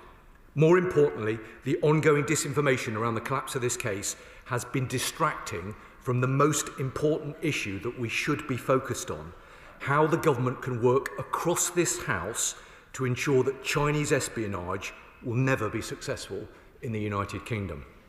As the Prime Minister stated in his speech at the Lady Mayor's banquet on Monday, protecting national security is our first duty. This government will never waver from our efforts to keep the British people safe. That is why, on the 18th of November, I set out a significant number of measures that this government is taking to counter the threat that China and other state actors pose to UK democracy and society. And in line with the JCNSS report, the government will continue to strengthen our processes and preparedness for future threats, ensuring we leverage our new security legislation effectively. Order. Order. Order. The Minister will know that he should have restricted himself to 3 minutes for his response. That appears to have been 4 1/4. Matt Weston. I thank the Minister for his comments. Madam Deputy Speaker, I'd like to thank the Speaker for granting this urgent question, demonstrating the importance of parliamentary's security, safety and sovereignty. The case of alleged spying on behalf of China caused widespread concern amongst the public and the members of both houses. My committee, which is comprised of senior members of both houses, examined the timeline, actions and decisions from the government and the Crown Prosecution Service. Whilst this was a highly unusual inquiry for a committee to conduct, it was essential that Parliament examine the processes which led to the collapse of the case. Our inquiry found nothing to suggest a coordinated high-level effort to collapse the prosecution, nor of deliberate efforts to obstruct or circumvent constitutional safeguards. However, we did find a process beset by confusion and misaligned expectations, which at points can best be described as shambolic. There were systemic failures and deficiencies in communications, coordination and decision-making between the Crown Prosecution Service and the government. Indeed, the episode reflects poorly on the otherwise commendable efforts across the public servants to keep our country safe. Given the conclusions I have just set out, will the Minister give reassurances that the government will work with the CPS closely to ensure communications and processes are tightened up, particularly when dealing with cases of national security? Does the Minister acknowledge that the new National Security Act, whilst comprehensive, may not entirely cover low-level espionage activity, especially given the structural parallels with the previous legislation? And does the Minister finally agree that greater support should be given to the Deputy National Security Advisors and civil servants acting as witnesses in cases such as these to ensure top-level grip on cases with significant public exposure? Thank you, Madam Deputy Speaker. As Mr Speaker has rightly acknowledged, these issues require a great deal of scrutiny from Parliament, and the Government is absolutely grateful for the opportunity to engage and work closely with Parliament on these matters, not least because they do deserve and merit careful consideration, alongside decisive action by ministers and, of course, decisive action by senior officials as well.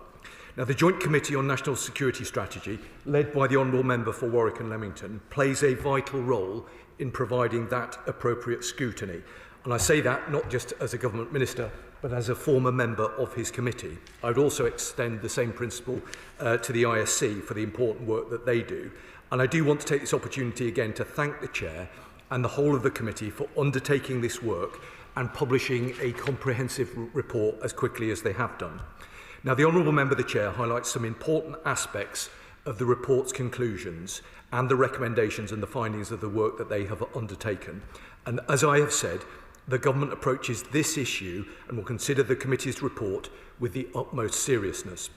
Now, I can give him the assurances that he seeks in terms of the government now very carefully considering the findings of the report.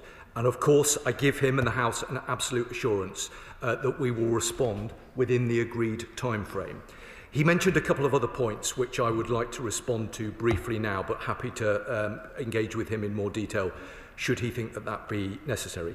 He mentioned the role of the CPS, and he will understand that as a government minister I'm incredibly limited in terms of what I can say about the CPS because they are operationally independent of government. But I think he makes a fair challenge, and of course we'll look carefully at the report's findings in this area.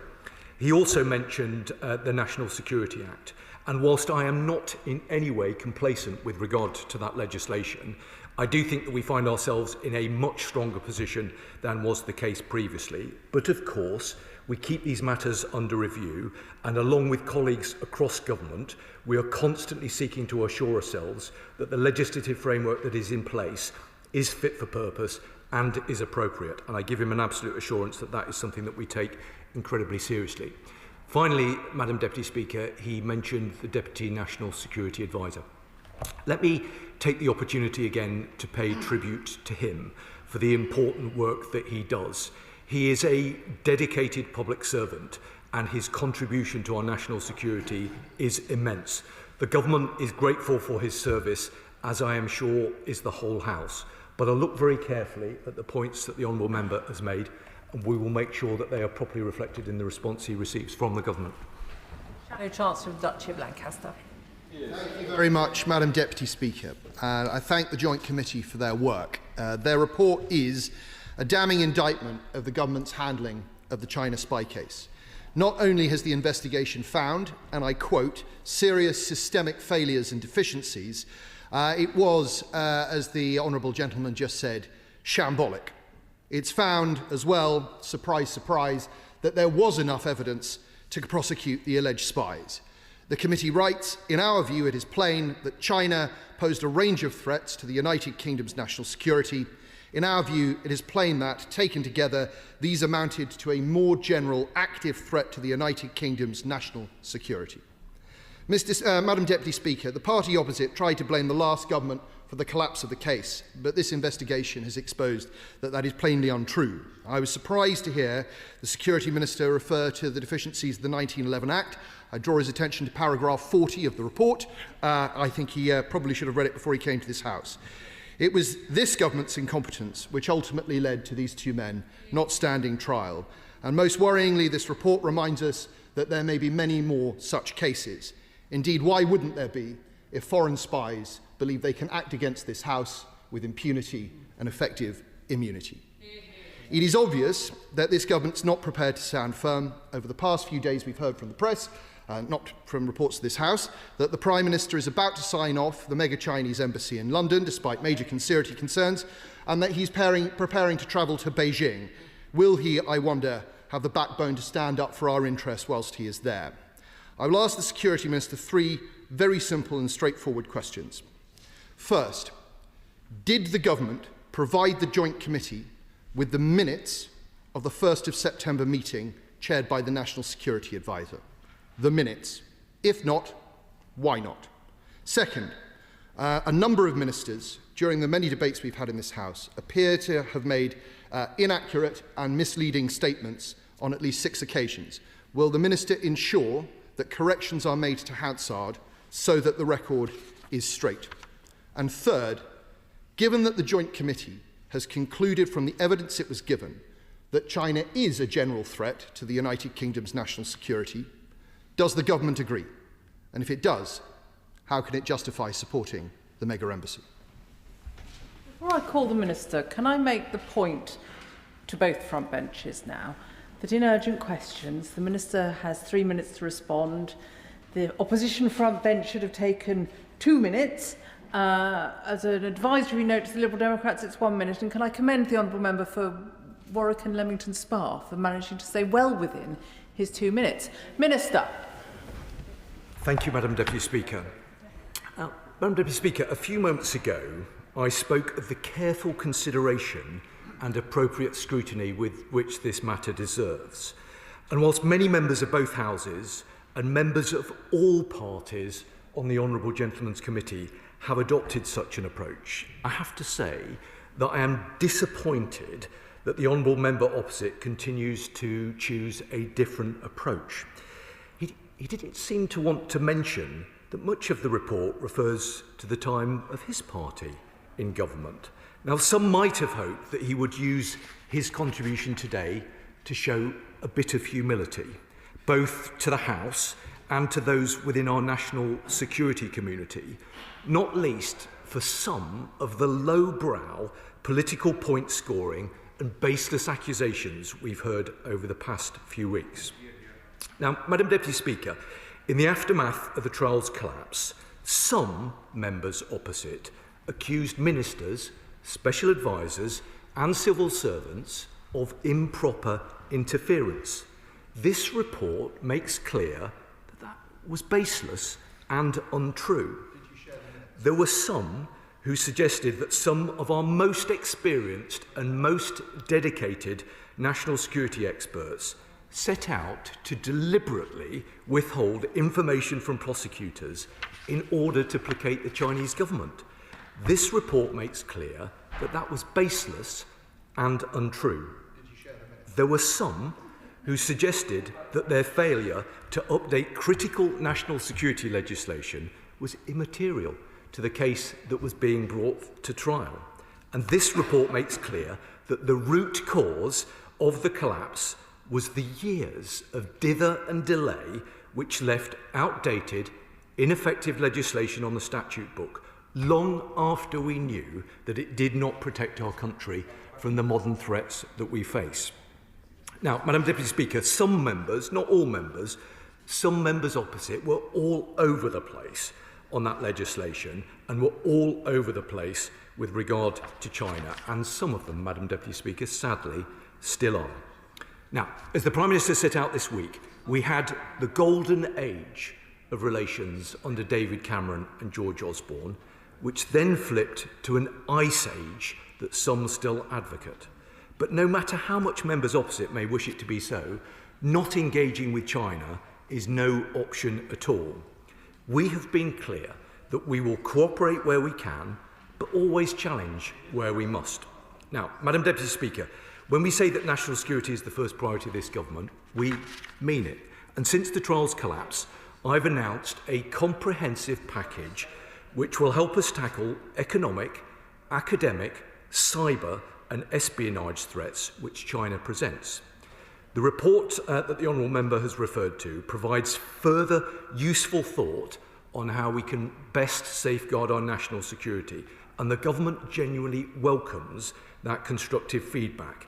And I look forward to engaging with the committee and with responsible members on all sides of the House as we continue how best to continue protecting our democracy and our nation. Now, the Honourable Member opposite did ask me about the minutes of, he's still asking me about the 1st of January meeting, and I'm going to give the Honourable Member the answer. The minutes were provided by the Government to the ISC. So there's his answer. He also, on several occasions, referenced the application for the Chinese embassy.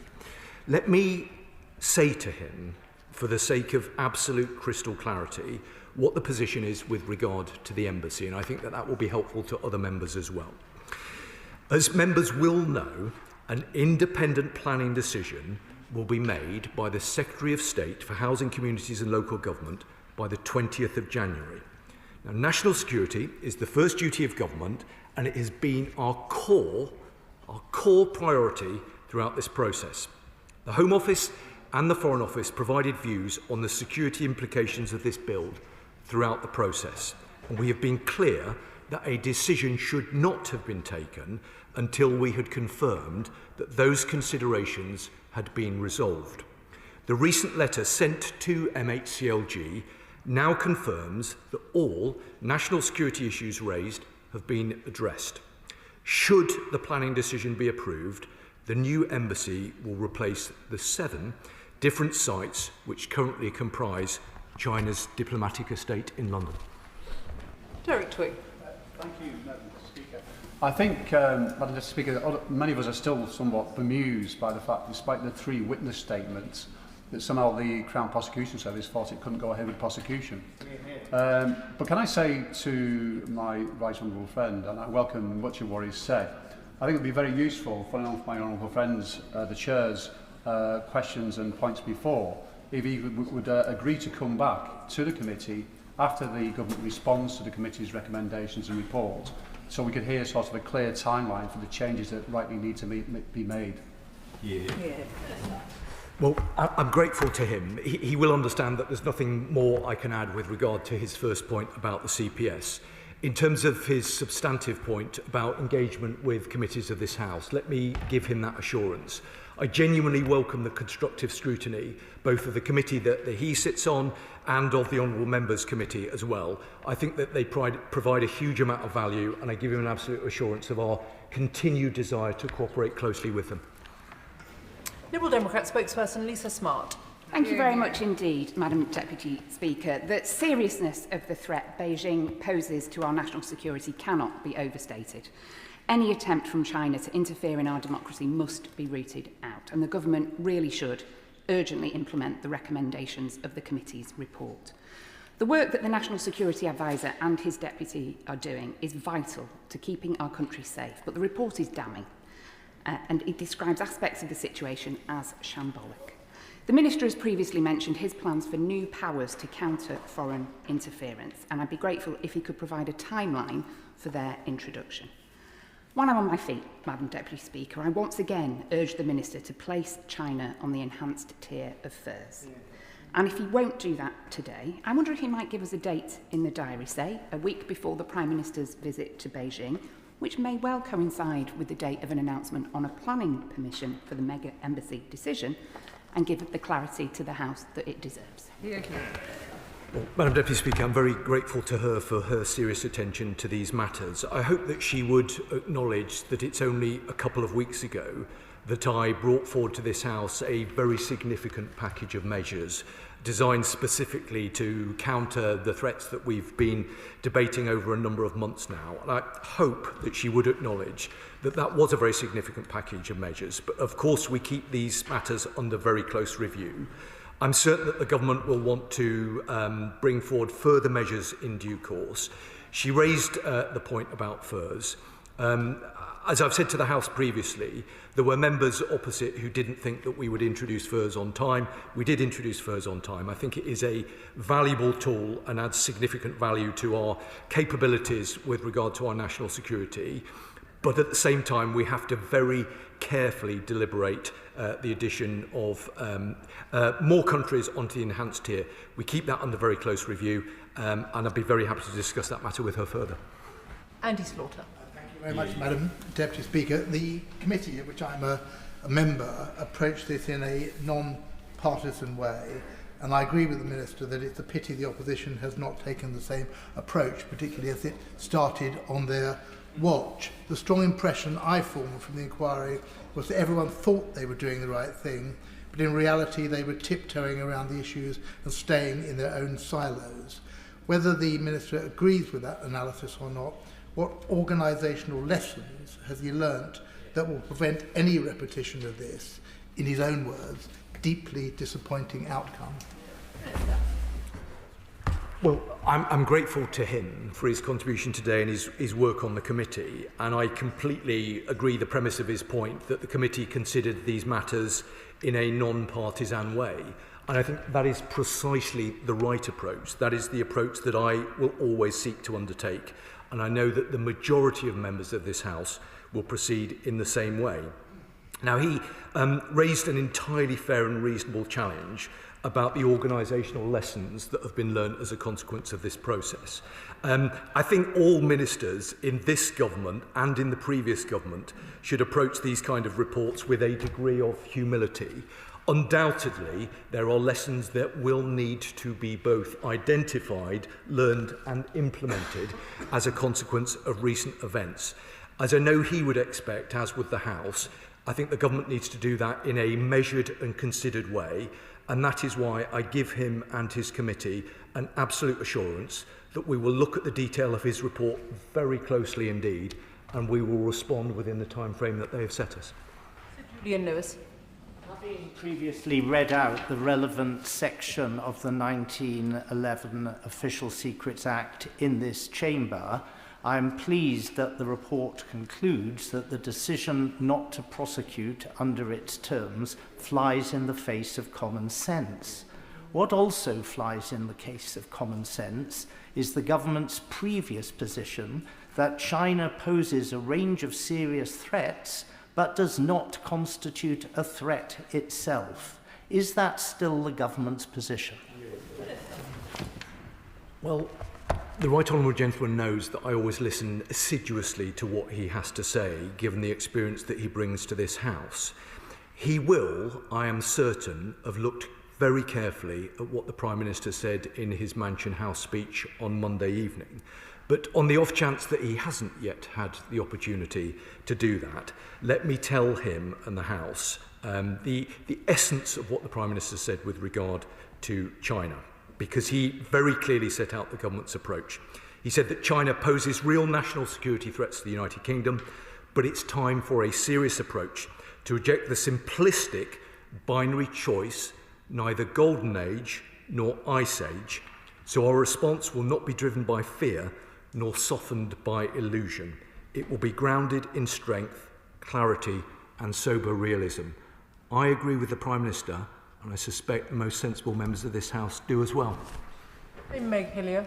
Thank you, Madam Deputy Speaker, and I commend my honourable friend, the member for Warwick and Leamington, for steering this through his committee swiftly, sensitively and managing sensitive data. A great example of how the Select Committee corridor can really contribute to transparency for the public.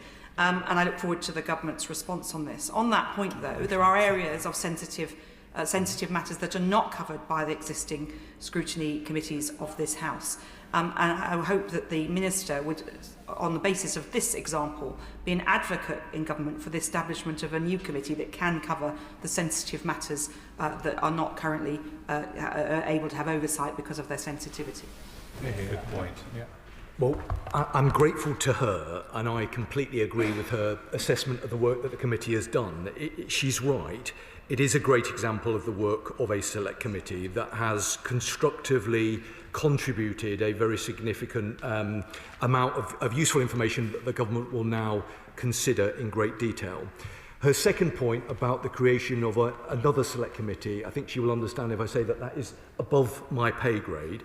I would sort of gently point to the fact that the government wants to have a very good, close and constructive relationship with the ISC, and that might provide, it'll be for the ISC to take a view, but that may provide a forum for further parliamentary scrutiny on those matters. Mark Pritchard. Madam Deputy Speaker, whilst I have huge respect for the Security Minister and indeed the Honourable Member for Warrington and Leamington and his committee, and I sat on that Joint Committee for National Security Strategy for 5 years, is it not the case that this statement actually raises more questions, that it is not a case of case closed, but there are questions that are still outstanding, and that is because inherent the weakness here is that the Joint Committee does not have access to classified material. Only the Intelligence and Security Committee does. Again, I sat on that committee. So having sat on both committees, there is a stark contrast between the types of witnesses that can be called and what the witnesses can actually say. So therefore, would the Minister now commit, given the earlier question, to review the memorandum of understanding between the Intelligence and Security Committee to ensure that the right questions can be asked of the right committee at the right time so that we can actually have some definitive conclusions on this whole saga? I'm grateful to him for the experience that he brings to this House, not least in terms of having sat on both of the committees that we've just been referring to. I'd, if you'll forgive me, slightly take issue with his assessment of what the report does, because the government is very clear that the report emphasises the key arguments that the government have been bringing forward over the last couple of weeks. In terms of his second point, around the MOU. He's raised that previously. I think it's an entirely reasonable point for him to raise both publicly and privately. Let me take it away and I will come back to him. Tulip Siddiq. Thank you, Madam Deputy Speaker. The Security Minister knows very well the case of my constituent, Nazanin Zaghari-Ratcliffe, who is accused of espionage by the Iranian state. In case the Minister needs a reminder, her horrifying ordeal is being dramatised on BBC iPlayer at the moment. And the one thing Nazanin has said to me constantly is that a hostage envoy would have really helped when dealing with her situation. I know this is dealing with espionage cases from the other side, but for the sake of national security, has the Minister considered a hostage envoy, which is what the Ratcliffe family keep raising with me? Well, I'm grateful to her for the contribution that she's made and the work that she's done previously. I'm joined on the Treasury bench by a Foreign Office Minister who listened very carefully to the Honourable Lady's comments and has indicated that he'd be very happy to discuss them further with her. Speaker, can I thank the Minister for his response and the way he's responding to this? I know he'll be as concerned as the rest of us around descriptions of this being the process being shambolic and the criticisms of systematic failures. Can the Minister tell us what's changed? And secondly, what's changed over the past almost 4 years? Because Russia's invasion of Ukraine changed the world profoundly and China continues to provide assistance to Russia. Madam Deputy Speaker, I think that is an entirely fair and reasonable question. So I can give him a very straight response. One of the things that has changed is that the Prime Minister, rightly in my view, conducted a machinery of government change in September, which means that the Security Minister now sits not just in the Home Office, as was the case previously, but I also now sit in the Cabinet Office. And the purpose of that machinery of government change is to ensure that we can more effectively coordinate national security policy and activity across government. It's relatively early days, but my analysis today is that that was the right move to make, and I think will enable government to make better, more informed, timely decisions in this area. But at the same time, I approach these things with a degree of humility. We will look very carefully at the findings of the report and make sure that we consider them and we look at what changes are necessary and will respond to the committee and to this House in due course. Dr. Scott Arthur.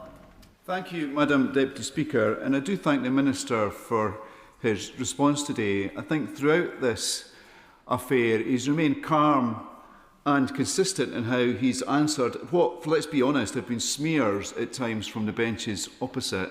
And I think the report from the Joint Committee has found them out, and that's why their benches are empty today. I think the members opposite, rather than hiding, they should be in here apologising. Absolutely. But does the Minister welcome that the report makes clear that the root cause of the case collapsing was a dithering and delay from the previous government? And does he agree with the Prime Minister when he says that this is nothing short of a dereliction of duty when it comes to our national security? Thank you. Well, I'm grateful to him for his contribution today and on many previous occasions. I mean, the essence of the point that he makes, I think, is absolutely right. I do regret the tone of some of these debates in recent weeks. I think some of it has been entirely unnecessary when what we should have been doing is coming together as a House to look at what we can do together to ensure that the activity that we had allegedly seen here isn't able to happen again. That has always been my approach throughout, and it will continue to be my approach as we move forward. The points he made about the recommendations within the report are absolutely right, and I think it vindicates the basic argument that the government has sought to brought forward. But I say that with humility because we will want to look carefully at the detail of all of the findings and all of the recommendations. We will do that over the next number of weeks and we will take on board lessons where they need to be learnt. James Wild. Thank you very much, Madam Deputy Speaker. The report says that the National Security Advisor, Jonathan Powell, apparently had very limited engagement about the case. In contrast, one of his predecessors, Sir Stephen Lovegrove, who I worked with in the Ministry of Defence, said he would have expected to be involved intimately in the provision of government evidence. Why was Jonathan Powell, and Lord Hermer for that matter, who's described as being not proactive in the report, so passive on a matter of national security and alleged spying on members of this House? I honestly don't believe that that is a fair and reasonable characterisation of the role played by the National Security Advisor. The National Security Advisor is an extremely experienced and dedicated public servant who is dedicating his life to keeping our country safe. The Honourable Member, because he's a very well-informed and assured member of this House, will understand that there were specific restrictions placed on the Deputy National Security Advisor about what he could do and what he could say. Both the Deputy National Security Advisor and the National Security Advisor acted with integrity throughout this process, and I know that this House will be grateful to them for it. Thank you very much, Madam Deputy Speaker. In light of the important issues being discussed today on the concerning activities of China in the UK, can I ask the Minister what additional steps he is taking or planning to take to protect Hong Kongers, Tibetans and Uyghurs from any form of transnational repression? Well, I know that the Honourable Member takes a very close interest in this. I hope that he will have seen the very significant package of measures that the government brought forward a couple of weeks ago. We take issues relating to transnational repression incredibly seriously. We welcome the report from another select committee of this House, which we've responded to. And through the Defending Democracy Task Force, we've conducted a review of transnational repression in our country. So I hope he sees that we take these matters very seriously. The notion that any state, whether it be China or anyone else, would seek to harm or to persecute anybody resident in the United Kingdom is totally unacceptable, and the government has been consistent in making that point. Richard Tice. Thank you, Madam Deputy Speaker. This report by the Joint Committee on National Security is not only damning, it refers to systemic failures, shambolic communications being inadequate. But I'm struck by paragraphs 41 to 45, which calls into judgment calls into question the judgment of the Director of Public Prosecutions. The former independent reviewer of terrorism legislation, Lord Collard, described the decision not to proceed as inexplicable. And I think the committee itself, in paragraph 45, is gentle in saying that it's surprised by the decision not to proceed. So the question has to be asked, does the government still have confidence in the Director of Public Prosecutions? Well, he will understand that as a government minister, it wouldn't be appropriate for me to make commentary about the performance of the Director of Public Prosecutions. The CPS, the DPP, are operationally independent of government. But he will have heard me say that we approach these matters with a degree of humility, and that is the right approach. I would just gently say to the Honourable Member that he might also want to approach these matters with a degree of humility, given recent events in his own party. John Cooper. Thank you, Madam Deputy Speaker. The Minister and I have clashed over Sun Tzu in the past, and the risk of riling him up again. Sun Tzu said that sometimes a strategic advantage is to be had by feigning weakness. Is it not the case that every day we fail to add China to the enhanced tier of the Foreign Influence Registration Scheme? It's not us feigning weakness, it is weakness. Yep. Very good. Well, Madam Deputy Speaker, as Christmas approaches, I hope that perhaps there might be an opportunity for a cup of coffee with the Honourable Gentleman, and we can compare our various quotes. And I give him an assurance that I never had any concern about him seeking to quote Sun Tzu. I think my concern was that I think it's possible to find a quote from him that basically matches any particular argument that you want to progress. But his substantive point was about furs, and he will have heard what I've said today and previously. The government is looking very closely at whether there should be additional countries added onto the enhanced tier. But when a decision is made with regard to that, we will bring that forward in the usual way. Jim Shannon. Thank you, Madam Deputy Speaker. Can I thank the Minister very much, first of all, for his careful and helpful answers to the questions. Given the collapse of the recent Espionage case and the findings that failures in procedure and coordination undermined the prosecution, what specific actions will the Government now take to restore confidence in parliamentary security and ensure alleged spy threats are fully investigated to pursue the course of justice so that something similar does not ever happen again? Thank you very much. Well, Madam Deputy Speaker, I'm grateful to him, as I always am. He made an important point about parliamentary security, And I hope, as a very dedicated parliamentarian, he will know that the government takes these matters incredibly seriously. That's why we're working very closely with Mr. Speaker and with this House through the Defending Democracy Task Force to make sure that we have the appropriate mitigations in place to counter the nature of the threat that we face. I think it's also, because I hold the Honourable Gentleman in very high regard, just referring to what the Prime Minister said on Monday, because the Prime Minister made, I think, an important point that is highly relevant to the question that he has raised, which is to say that protecting our security, and I know that he will agree with this, is non-negotiable. It is our first duty, but by taking tough steps to keep us secure, we enable ourselves to cooperate in other areas. I hope that he agrees with that. Final question, Jim Allister. Today again, the Minister has said that the reason this case collapsed was the inadequacy of the 1911 Act, which raises the obvious question. How come these two gentlemen were ever charged in the first place? Because the evidential test at the moment they were charged is exactly the same as the evidential test when the case was dropped. So how did they come to be charged under this Act if it was inadequate? Isn't it quite clear the Act was more than adequate to charge them and more than adequate to convict them? Well, I'm not sure that anybody really thinks that the 1911 Act was appropriate. And as he will know, because it's a statement of obvious truth, the decision to proceed was taken not under this government, but under the previous one. All I'm able to do to this House is to account for the decisions taken and the actions taken by this government. And what this government will always do is ensure that we protect our national security. It is our first duty, and nothing matters more. Can I thank the Security Minister for his answers this afternoon? I will allow a few moments for the front benches to swap over.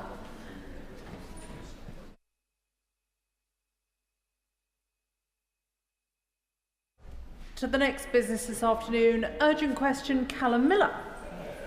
Thank you, Madam Deputy Speaker. To ask the Secretary of State for Foreign, Commonwealth and Development Affairs to make a statement on imminent US military strikes on land targets in Venezuela and the implications for UK foreign policy. Madam Deputy Speaker, as my honourable friend, the Minister for North America, said to the House yesterday, questions of US military action in the Caribbean and Pacific are questions for the US. The UK has not been involved in US strikes in the Caribbean. The Foreign Office currently advises against all but essential travel to Venezuela due to ongoing crime and instability. As always, our travel advice remains under regular review to ensure it reflects our latest assessments of risks to British nationals. The UK stands with Venezuelan people in their pursuit of a fair, democratic and prosperous future. Nicolas Maduro's claim to power is fraudulent. The UK continues to call on the Venezuelan authorities to publish the results of the 2024 presidential election in full. This government announced sanctions against 15 more members of Maduro's regime in January. The UK will continue to work with our international partners to achieve a peaceful negotiated transition in Venezuela, which ensures that the will of all Venezuelans is respected. Callum Miller. I'm grateful that this urgent question was granted, Madam Deputy Speaker, and to the Minister for that answer. At oral questions yesterday, the Foreign Secretary and the Minister for the Americas both stated that UK was committed to upholding international law. Last night, Donald Trump announced that US military strikes against Venezuelan land targets would, and I quote, start very soon. Does the Minister believe that such an action would be legal? Over recent weeks, the US has acted with complete impunity in the Caribbean, conducting unilateral military strikes in international waters with no due process. Let me be very clear. President Maduro is a threat to democracy and civil liberty. He is an ally only to dictators like Vladimir Putin and President Xi. Yet the UK's response to the culture of impunity in the Oval Office must be robust and consistent. We must always hold those who breach international law accountable, and by failing to, we risk normalising abuses which are eroding the international liberal order, all to the benefit of strong men like Maduro, who reject entirely the rule of law. So I have several questions for the Minister. Have US strikes in the Caribbean already violated international law? What steps is the government taking, including on and halting intelligence sharing, to ensure the UK cannot be complicit in other US violations? Has the UK been complicit in illegal actions already taken by the US, including the alleged double-tap operations authorised by War Secretary Hegseth? And does the Minister believe that War Secretary Hegseth has authorised the commitment of war crimes? Finally, can the Minister confirm what further steps the government is taking to sanction Maduro and his associates and to work with international allies to strengthen our collective diplomatic and economic pressure on his regime? Madam Deputy Speaker, as this House will understand, we must be very careful on making assessments. We, of course, continue to stand by international law. I'm not in a position to provide a detailed assessment of the strikes conducted by the US, which are clearly a matter for them, as the Foreign Secretary and indeed the Minister for North America said during Orwell's yesterday.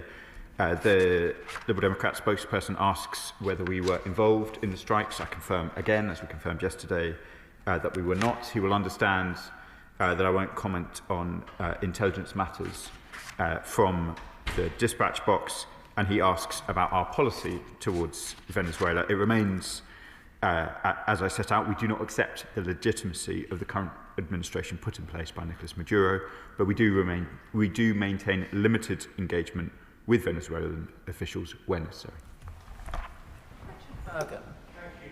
Speaker, this is an enormous US military build-up under Trump, one of the largest in decades.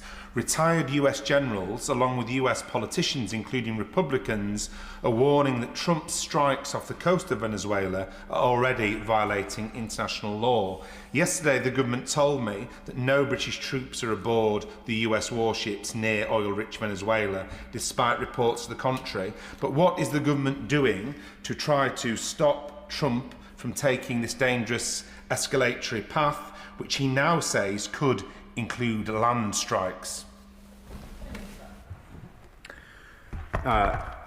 As the Minister for North America was clear to my honourable friend yesterday, the UK is not involved in these operations. There have been, as my honourable friend mentions, there's been much reporting and speculation in the US media and indeed in the US Congress, and I think it's appropriate for me to comment on the deliberations of their House on these questions. Shadow Minister Wendy Morton.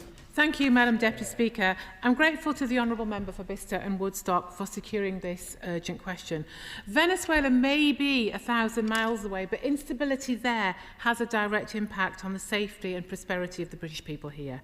The restoration of democratic institutions is essential if Venezuela is to escape the political, economic and humanitarian crises imposed on its people by Nicolas Maduro's authoritarian regime. The Maduro regime is propped up by the same axes of authoritarian states that undermine the rules-based international order and foster instability around the world.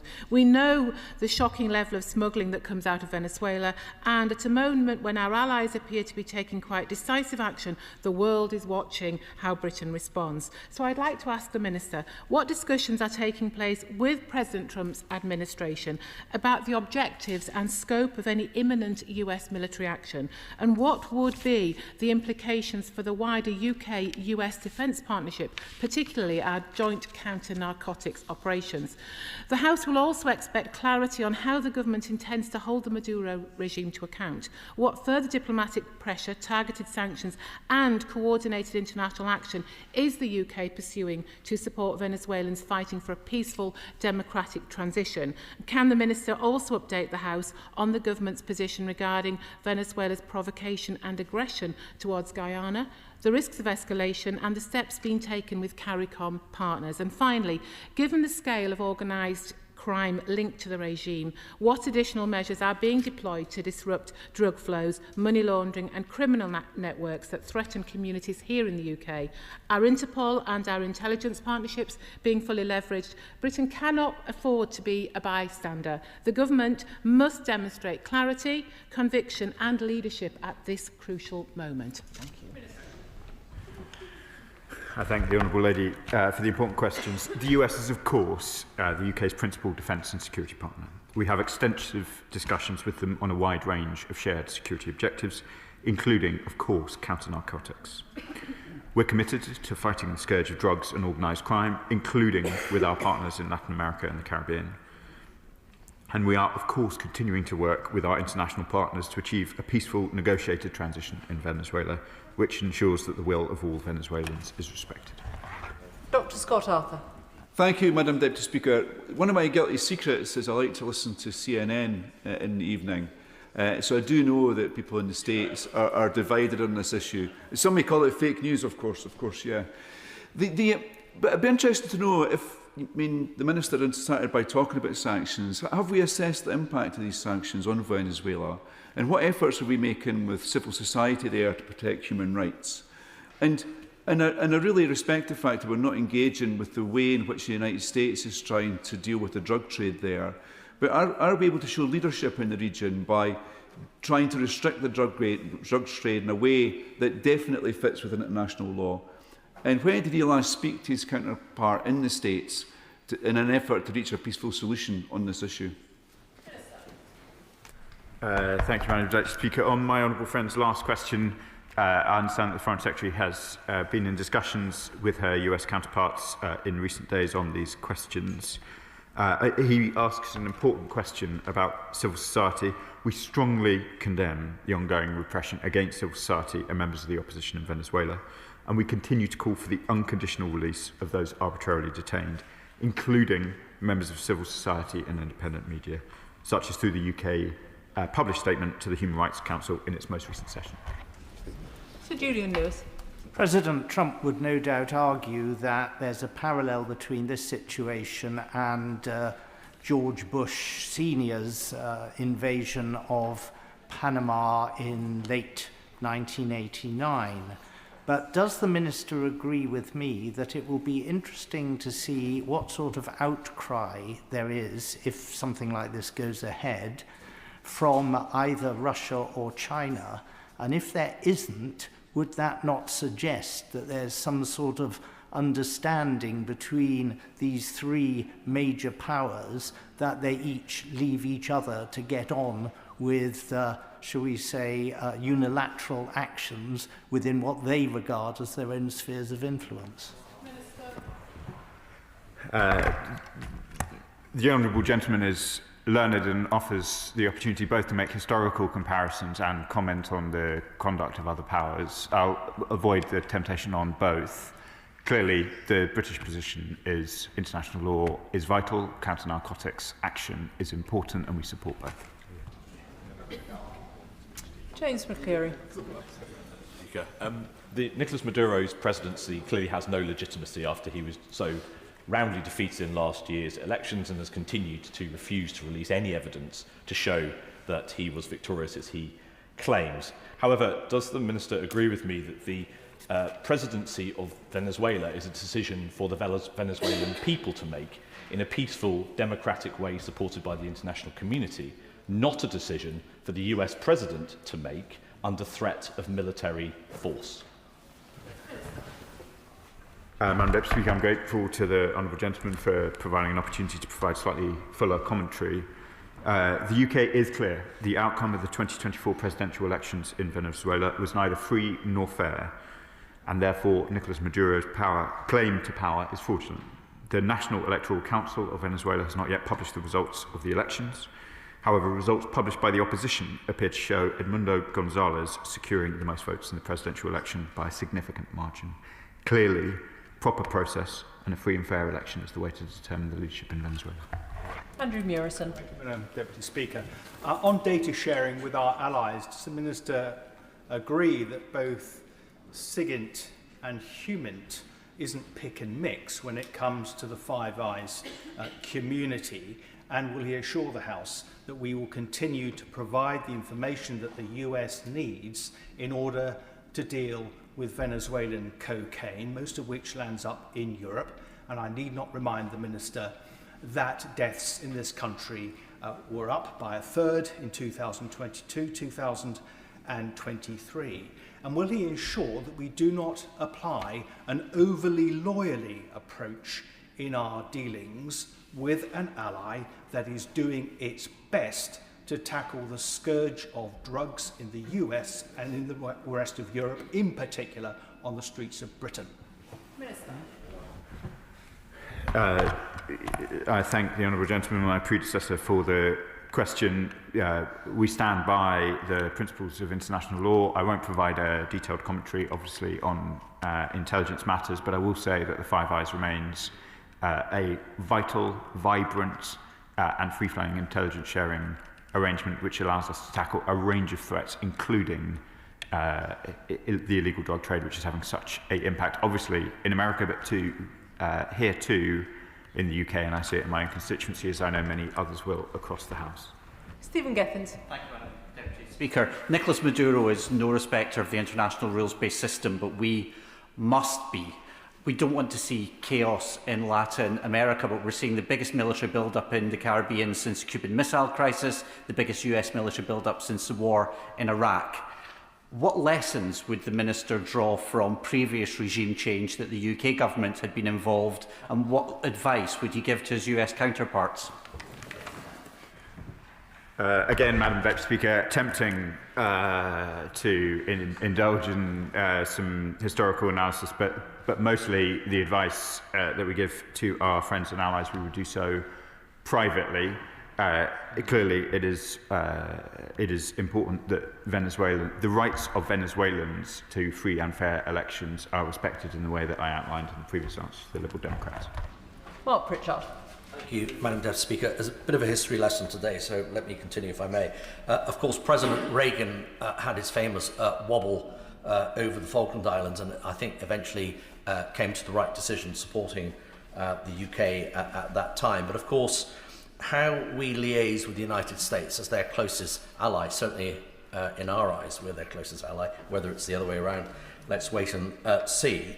But it could be Venezuela today, it could be Cuba tomorrow, it could be Haiti, and so on and so forth. So I think we need to be candid with the United States. We need to uphold international law, and we need to encourage our cousins across the water to show restraint while recognising the need for them to counter the very, very bad drugs trade that's going into the United States and affecting crime in the streets in many, many cities there. But of course, the three impacts potentially out of this is one, the growing malign influence already in the region of both China and Russia, and how this might impact the proximity to Commonwealth countries such as Trinidad and Tobago or Guyana. So there are unintended consequences of something that the United States might feel is completely legitimate.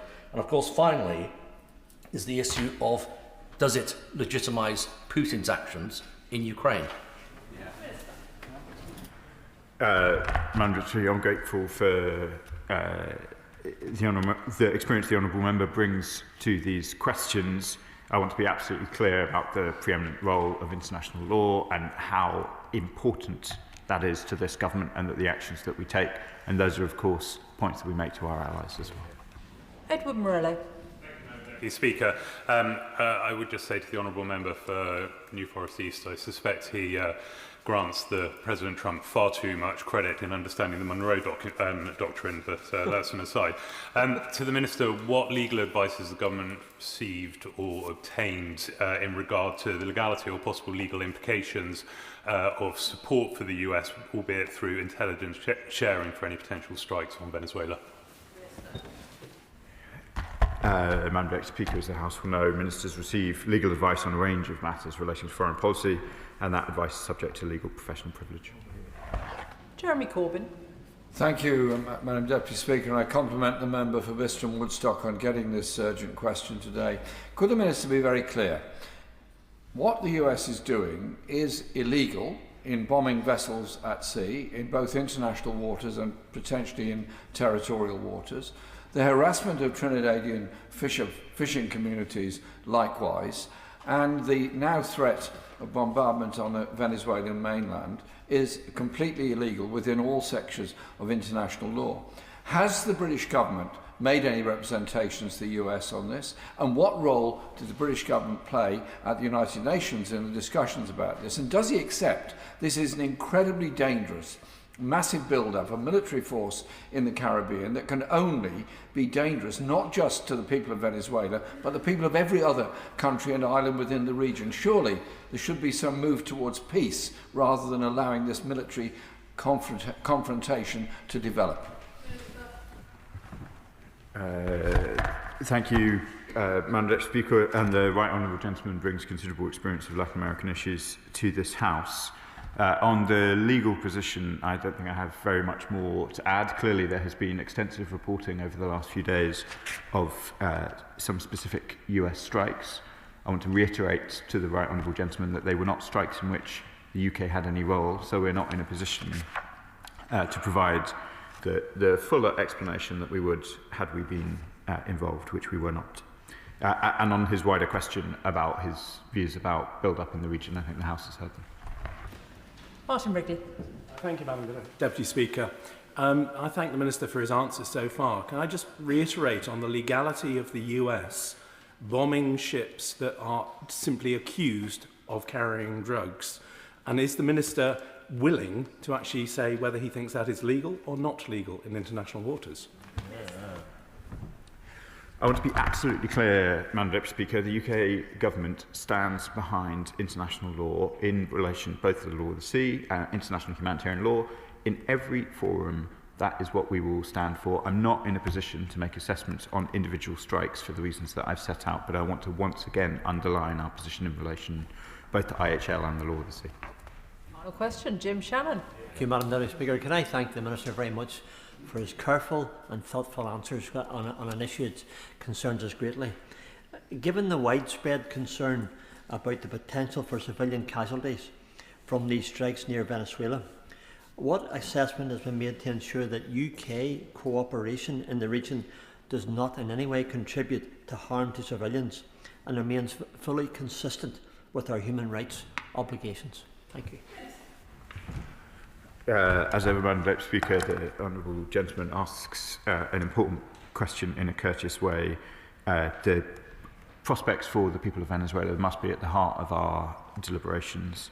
As I say, we have been engaged with civil society, where necessary, the Venezuelan government themselves, and we will continue to keep the human rights of the people of Venezuela in our hearts.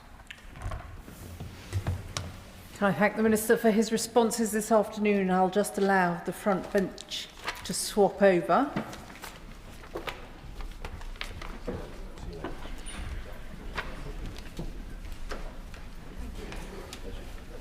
Ten-minute rule motion, Yasmin Qureshi.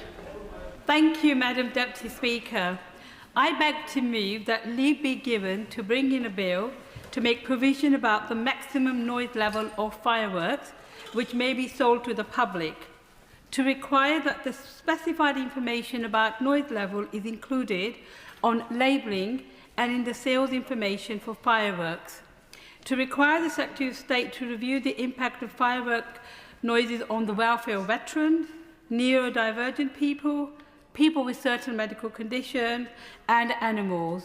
Also, to provide local authorities with powers to regulate the use of fireworks in certain circumstances and to enforce such regulation and for connected purposes. Madam Deputy Speaker, fireworks bring joy to many people, and they are an important part of celebrations. But every year, I hear same concerns from residents about the impact of loud, unpredictable fireworks going off late at night. They're not talking about organised displays.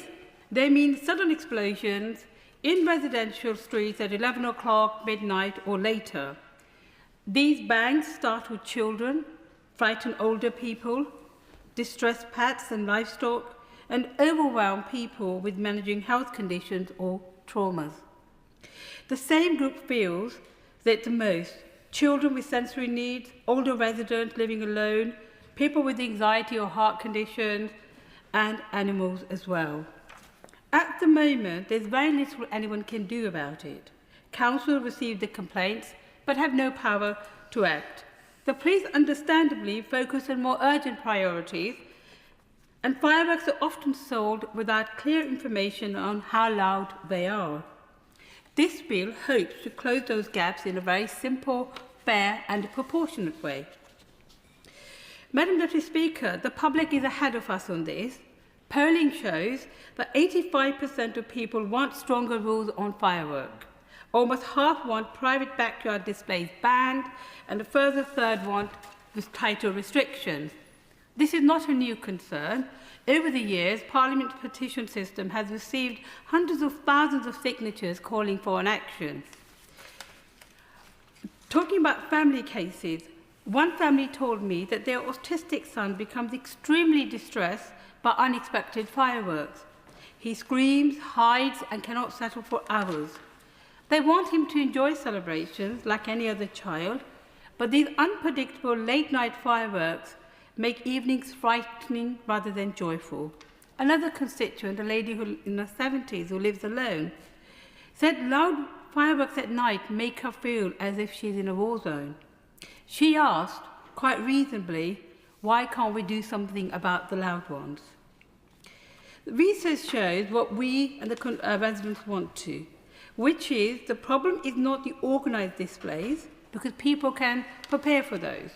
The problem is the unpredictable fireworks set off in neighbourhoods. The impact on veterans is also well documented. The BBC reported Pete White, an RAF veteran with PTSD. He said sudden loud fireworks triggered panic attacks and took him straight back to the sounds of conflict. He described it as uncontrolled sense of terror. Organised displays with clear timings help him prepare, but unexpected fireworks make life difficult for him. And at one point, his anxiety became so severe, he struggled for weeks. Combat Stress reports 25% increase in calls at this time of the year. They want a review of current rules, clear safety information, and limits on fireworks can be used and sold. Hope for Heroes and Combat Stress also found that 74% of veterans want stricter rules, and 67% want fewer days of sale. The impact on animals is significant as well. Since 2010, there have been over 1,000 recorded incidents involving horses during fireworks season, including tragic fatalities. Many owners receive no notice before displays and can't protect their animals in time. Farm animals are also affected. Stress can cause ewes to abort during lambing and separate the mothers from their young. Wildlife suffers as well, because studies have shown there's a sharp increase in heart rate among birds and disruption to roosting. This distress is real and is avoidable. Fireworks also have a public health impact. Air pollution can rise several times higher than normal when fireworks are widely used, especially on still winter nights. People with asthma, COPD, and other respiratory conditions are particularly affected. Health professionals have raised concerns about the pressures this places on vulnerable groups in our NHS. What the bill proposes to do is 5 things. Firstly, a maximum noise limit. Some fireworks reach 120 decibels. That is far louder than necessary for home use. Research shows that reducing it down to 90 to 97 is achievable and is supported by health and welfare experts. This bill sets a reasonable maximum noise level for fireworks sold to the public. Louder fireworks will still be available for licensed displays where there is a notice and supervision. Most fireworks at the moment provide little information about how loud they are. This bill will require clear labelling so people know what they are buying. It also supports councils and trading standard teams when responding to complaints. The council say current rules are almost impossible to enforce. Fireworks are transient nuisance and gone by the time anyone arrives. But this bill will give the council the ability to introduce targeted, time-limited rules in areas with repeated problems. It's not a blanket ban.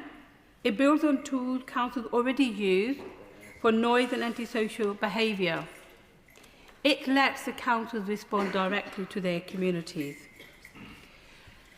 At the moment, civil enforcement rules rely on the police. This is unrealistic, ineffective and counterproductive.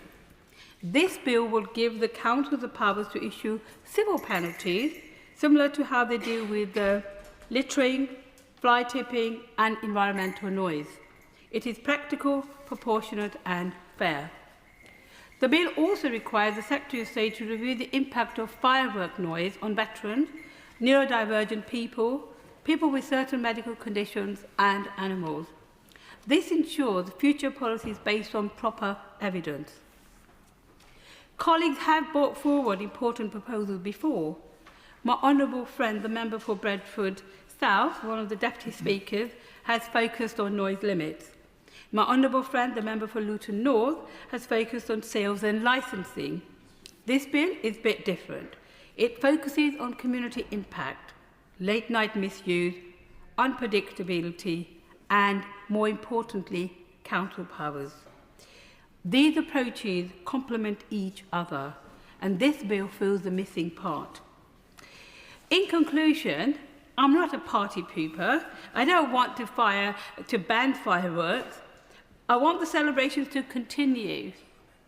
But what we are against is the loudest fireworks used safely and predictably and with respect for neighbours.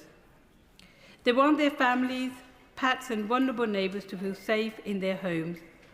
They want the council to have the ability to act, and they want fireworks sold responsibly and clearly labelled.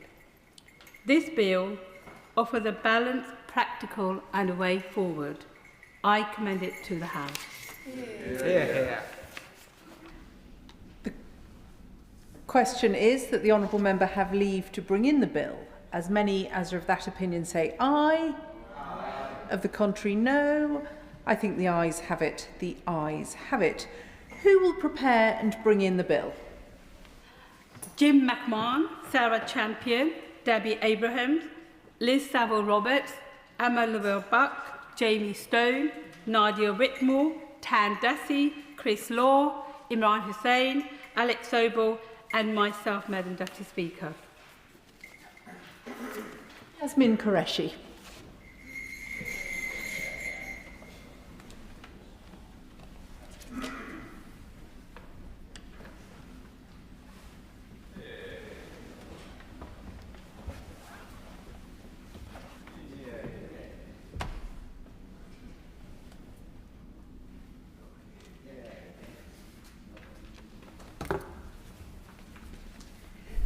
Fireworks, noise control, etc. Bill.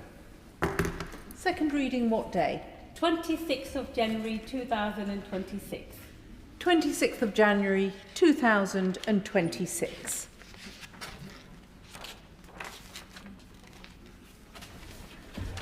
The clerk will now proceed to read the orders of the day. Pension Schemes Bill, as amended in the Public Bill Committee, to be considered. Now. We will begin with new clause 30, with which it will be convenient to consider other new clauses and amendments as listed on the selection paper. I call the Minister to move new clause 30. Move formally.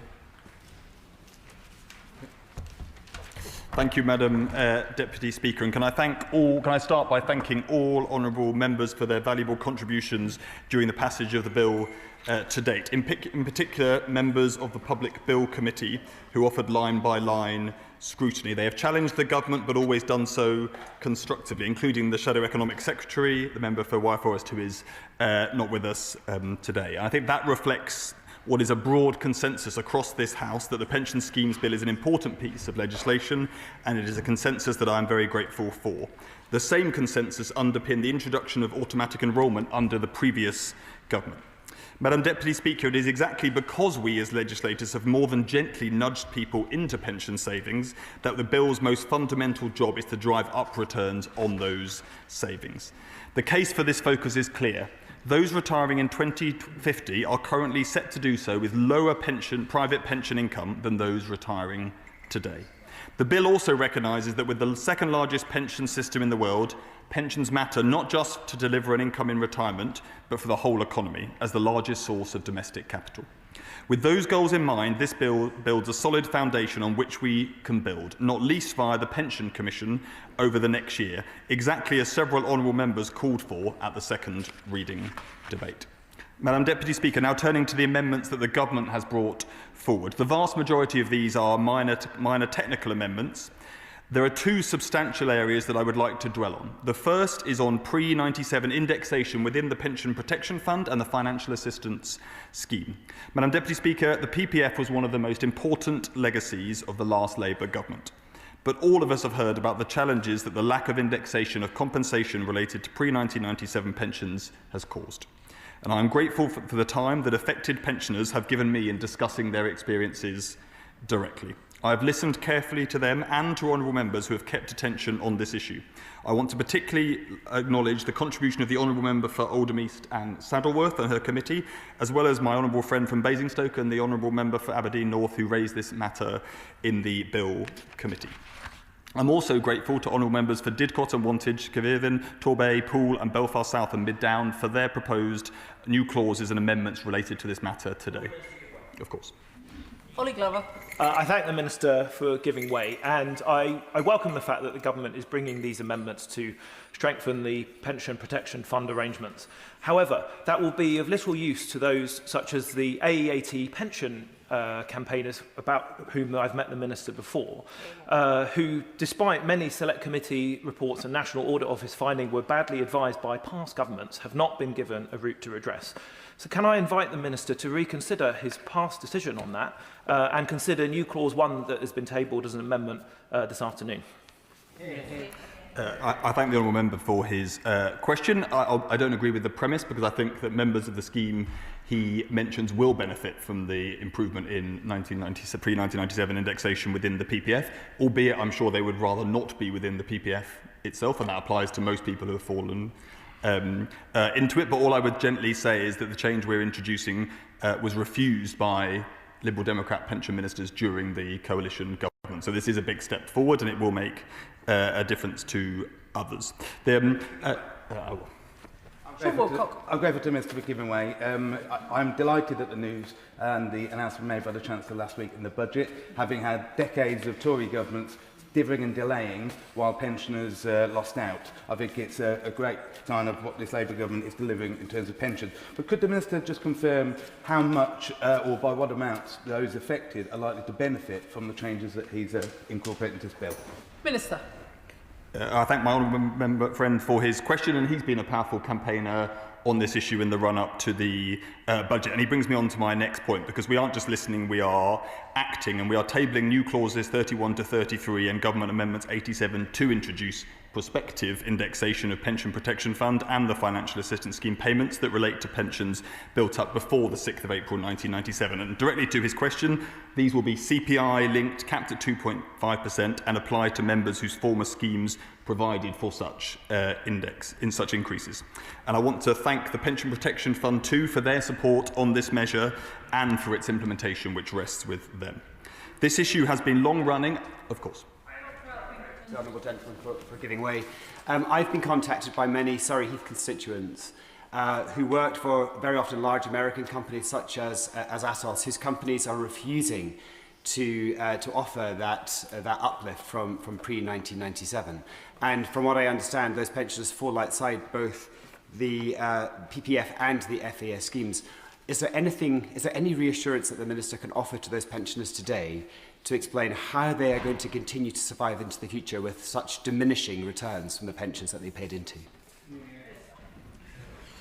I thank the honourable member for his question. It's an important one, and I shall come to exactly that issue when I finish discussing the changes within the PPF, because as he rightly notes, these are a wider indexation questions for solvent pension schemes. But on the PPF itself, this issue has been long-running, and many campaigners have been long campaigning on it, and our changes aim to bring this matter to a conclusion. It's a step change that will make a meaningful difference to over 250,000 members. Over 5 years, the average PPF compensation will be boosted by £400 a year. Now, I of course recognise that this does not go as far as some affected members would have wanted, but this change is real progress, and it rightly balances the interests of eligible members, levy payers, taxpayers and the Pension Protection Fund's ability to manage future risk. And I hope all honourable members will support this step forward, and on that basis, those with the related amendments will feel content to withdraw them today. Now, turning to new clause 22 and new clause 24 and amendment number 19, which concern the issue that has just been raised about discretionary increases or pre-1997 indexation in solvent DB pension schemes more generally, I want to put on record that we all recognise the impact of recent years' high inflation on the value of some pensions' retirement incomes in exactly the way that has just been set out. But I also want to be straightforward with the House that we do not support retrospectively changing scheme rules. Neither have previous Conservative or Liberal Democrat governments, given that the contribution levels that were set were on the basis of the scheme rules at the time that they applied. But as I have said before, and I've discussed recently with my honourable friends from Connethley and Ayr, Carrick and Cumnock, wider change in the pension schemes bill related to surplus release will put trustees in the lead in a way that will help on this issue. This gives those of them, of course. I mean, the Minister will understand just how sceptical pensioners are because, quite frankly, they've seen time and time again their trustees try to make the companies do the right thing. So will he agree to meet with me and some trustees from companies like 3M's and Hewlett-Packard Enterprise to actually explain what mechanism he really thinks there is going to be available to them that will actually force the companies to give a decent index-linked rise to their pensioners going forward? Yeah. Absolutely is the short answer. I'm always very happy to meet with my honourable friend and near neighbour. But let me go on to explain a bit about how this change may help in that situation, but then I'm very happy to take that meeting. The changes give those trustees overseeing schemes without pre-97 indexation greater leverage in discussions on discretionary increase with employers should those trustees see fit. I would encourage them to do so. Madam Deputy Speaker, the other substantial amendments are on the Pension Protection Fund Administration Levy. The administration levy is paid by DB schemes, allowing the Secretary of State to recover the PPF's administration costs. It also covers the costs of administering the Fraud Compensation Fund. It was initially introduced to allow transparency when these administration costs were significant relative to the PPF's reserves. But this is no longer the case, with the levy standing at around £18.5 million, while the PPF manages over £10 billion worth of reserves. The PPF is more than able now to cover its administration costs, and transparency can be achieved in the normal way through annual reports and accounts. These amendments therefore abolish this levy, simplifying the pension levy landscape. Madam Deputy Speaker, I'll briefly cover some more minor amendments, starting with those on the local government pension scheme. Amendment 22 exempts the Environment Agency as a national body from the requirement on other administering authorities to cooperate with strategic authorities on local investment opportunities. New Clause 34 introduces new wording for Clause 4 of the bill, with Amendment 23 deleting the existing wording. Rather than stating in this bill how procurement law affects the LGPS, New Clause 34 will instead move the LGPS exemption directly into Schedule 2 of the Procurement Act 2023, future-proofing it from future changes to that Act. Turning to small pots, Amendment 28 is the central amendment. It introduces the concept of a destination proposer. This allows for either a single entity or multiple entities to be designated as the proposer of pot transfers. This reflects recent work by DWP and Pensions UK to consider a federated model as a potential alternative to a centralised data platform for delivering the small pots policy. I want to add there is no change to the desired policy intent. This is about the mechanism by which we deliver it, and we are committed to exploring both models in full. Amendments 37 to 53 on the scale clauses are minor in nature, including clarifying the circumstances in which schemes may count assets held in other schemes towards the scale condition. This is the requirement to have at least £25 billion worth of assets under management by 2030, and clarifying when the transition pathway relief will end.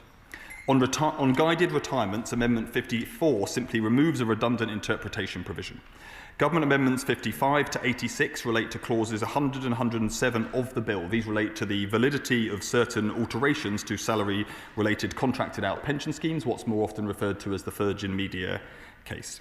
Most importantly, Government Amendment 59 clarifies the meaning of qualifying legal proceedings, specifying that the proceedings have to be before a UK court to concern a dispute about scheme rules, involve trustees or managers and one or more members or beneficiaries of the scheme or their representatives. And I ask members to support these amendments, all of which go with the grain of the discussion we had during the committee stage. Madam Deputy Speaker, honourable members have tabled a range of wider amendments, and we had the chance to debate many of them during committee, and I'll of course respond further to them at the end of this debate. However, I want to thank the honourable members for Torbay and Caerphilly for their new clauses 2 and 15 on the British coal superannuation scheme. Both amendments would require the government to commission an independent review of the sharing of surplus funds with members. However, on reflection, we do not believe in waiting that long or that more reviews are necessary. Instead, we are acting now. The budget last week confirmed the transfer of the full £2.5 billion worth of reserves. Now, implementation is a matter for trustees, but we understand that they put in place processes so that the first payments will be made on the 23rd of December in just a matter of weeks. This change is the result of powerful advocacy of so many honourable friends on this side of the House, not least the member for Barney Gwent. And while I'm on the subject of powerful advocacy, I'd like to thank the right honourable member for Birmingham, Hodge Hill and Solihull North for his new clause 17, which seeks to clarify the scope of trustees' investment duties, sometimes referred to as fiduciary duties. This is a long-running debate. Almost everyone involved in it agrees on one fundamental principle. A trustee's primary duty is to act in the interests of scheme members. Nothing should change or undermine that. But the Right Honourable Member's amendment highlights that different trustees continue to take different approaches to interpreting these duties, in particular in how they take into account structural factors such as climate risk and member standards of living into account when they are making investment decisions. Again, this is a matter in a number of other amendments that have been raised today, but also that we discussed at some length at committee. Now, Madam Deputy Speaker, having discussed this with my right honourable friend, I agree more clarity about the ability of trustees to take into account such factors would help. But rather than hardwiring that into the primary legislation, there are advantages to consulting more fully and retaining an ability to be responsive to future developments. I'm therefore announcing today that I intend to bring forward legislation that would allow the government to develop statutory guidance for the trust-based private pensions sector. The guidance will encapsulate those wider factors set out in the Right Honourable Member's amendment. The goal is to provide practical support to trustees about how to comply with their existing duties in considering these factors, including what we mean by systemic risks and standards of living. There is good support in the industry for providing this clarity, giving added confidence to trustees that they can invest in the long-term interest of their members and our society. And we'll set out more details on our guidance plans in due course. I'll of course give way. Thank you. Would the Minister be kind enough to share what timescale he's working to with these proposals? Thank you. Minister. I thank the honourable member for his question, as he's one of the contributors to the debates in committee on this matter, and I hope to bring forward clarity on next steps in a matter of months. Of course. I thank the Minister for giving way and for making this really important announcement about the consultation on the role of trustees. Will he ensure that, as part of that consultation, he's keeping in mind the important issue of pre-1997 indexation, so we can make sure that trustees are acting in the best interests of their pensioners on this particular issue? Minister. My honourable friend has discussed this with me many times and is a powerful campaigner for his constituents who have been affected by this challenge. I give him absolutely that assurance, and I'll extend my same offer as I extend to other honourable friends, which I'll be very happy to meet with him, any affected constituents or trustees who have been affected by this issue, of course. Julian Lewis. The Minister has indeed been most accessible, and I'm extremely grateful to him for the meeting he held with people from the ExxonMobil pensioners group.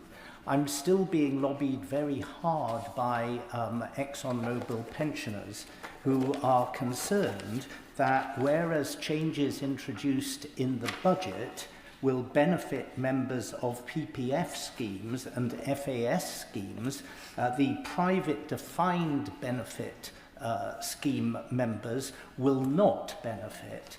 Now, he knows far more about this subject than I do, but can he not see that there's a feeling that they're being discriminated against? And is there nothing that he can offer to make them feel somewhat more included in the beneficial steps which are being taken for members of other schemes? Minister. I thank the honourable gentleman for that and for our conversations on this in recent months. Let me just make a short comment on why, although I think it is completely reasonable that people would feel like that, and so would many of us if we'd seen the high inflation of recent years eat into our non-index linked pension payments. But let me explain the consistency of the government's position. So the schemes where we are providing pre-97 indexation on compensation that relates to pensions that are now held within the PPF will be paid to those who were in schemes that did provide for indexation. So there's no question of retrospectively changing the entitlement within the schemes. We are simply requiring that the compensation within the PPF and the FAS recognises that the schemes people were in did previously recognise the need for indexation. There are then other schemes within the PPF and other schemes outside the PPF, including the one that the honourable member mentions, that did not in their scheme rules provide for indexation. And he is right to say that on those matters, the changes that I've outlined today on the PPF do not provide relief. What I've gone on to say is that I think the trustees, as discussed with some of his trustees, do have more abilities because of the changes we are bringing forward within the surplus rules, more leverage in which to ask for those discretionary increases. But I completely appreciate that is different in form to the compensation indexation that we're providing within the PPF. Julian Lewis. I mean, the problem is, as he knows from our meeting, that the trustees are rather hemmed in by the fact that they don't have the leverage or the freedom to act if the company itself, particularly if it's headquartered abroad, is disinclined to pass on any surpluses that it might have available. I recognise the point the honourable member makes. I don't agree. The level of pessimism, I think, may be overstated in question. I mean, my view is that what our changes on surplus, which do put trustees clearly in the driving seat, provide for, is more ability for trustees to seek to change that balance of power within their relationship. I don't want to prejudge the individual discussions between all trustees and their employers. Those will be different in different circumstances, but trustees are in a stronger position given the changes we're bringing forward through this bill on surplus release. But I'm not pretending for a second that that solves overnight the points the honourable member is raising, of course. Back to the consultation and the action around providing guidance for trustees. I think that's something that we all thought was a good thing. Trustees have got a very difficult job, and providing them with more guidance is incredibly helpful.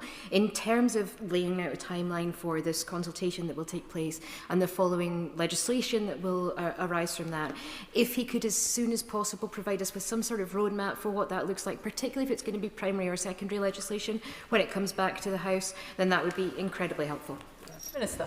The honourable member for Aberdeen North brings me back to the part of the speech I was coming to. The direct answer to her question is that I would envisage taking powers in primary legislation and then consulting on the statutory guidance that gives the powers to the government to provide. So that is the ordering in which I would think about it, but I will endeavour to provide more clarity on the timeline exactly as she has asked.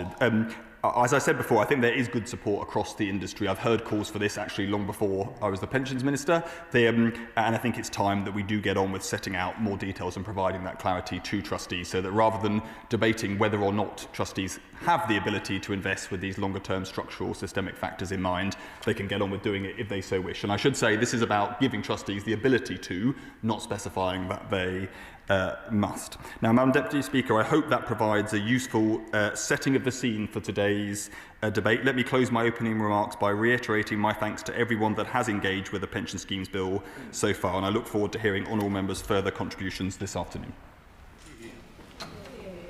Funding of the Ombudsman for the Board of the Pension Protection Fund.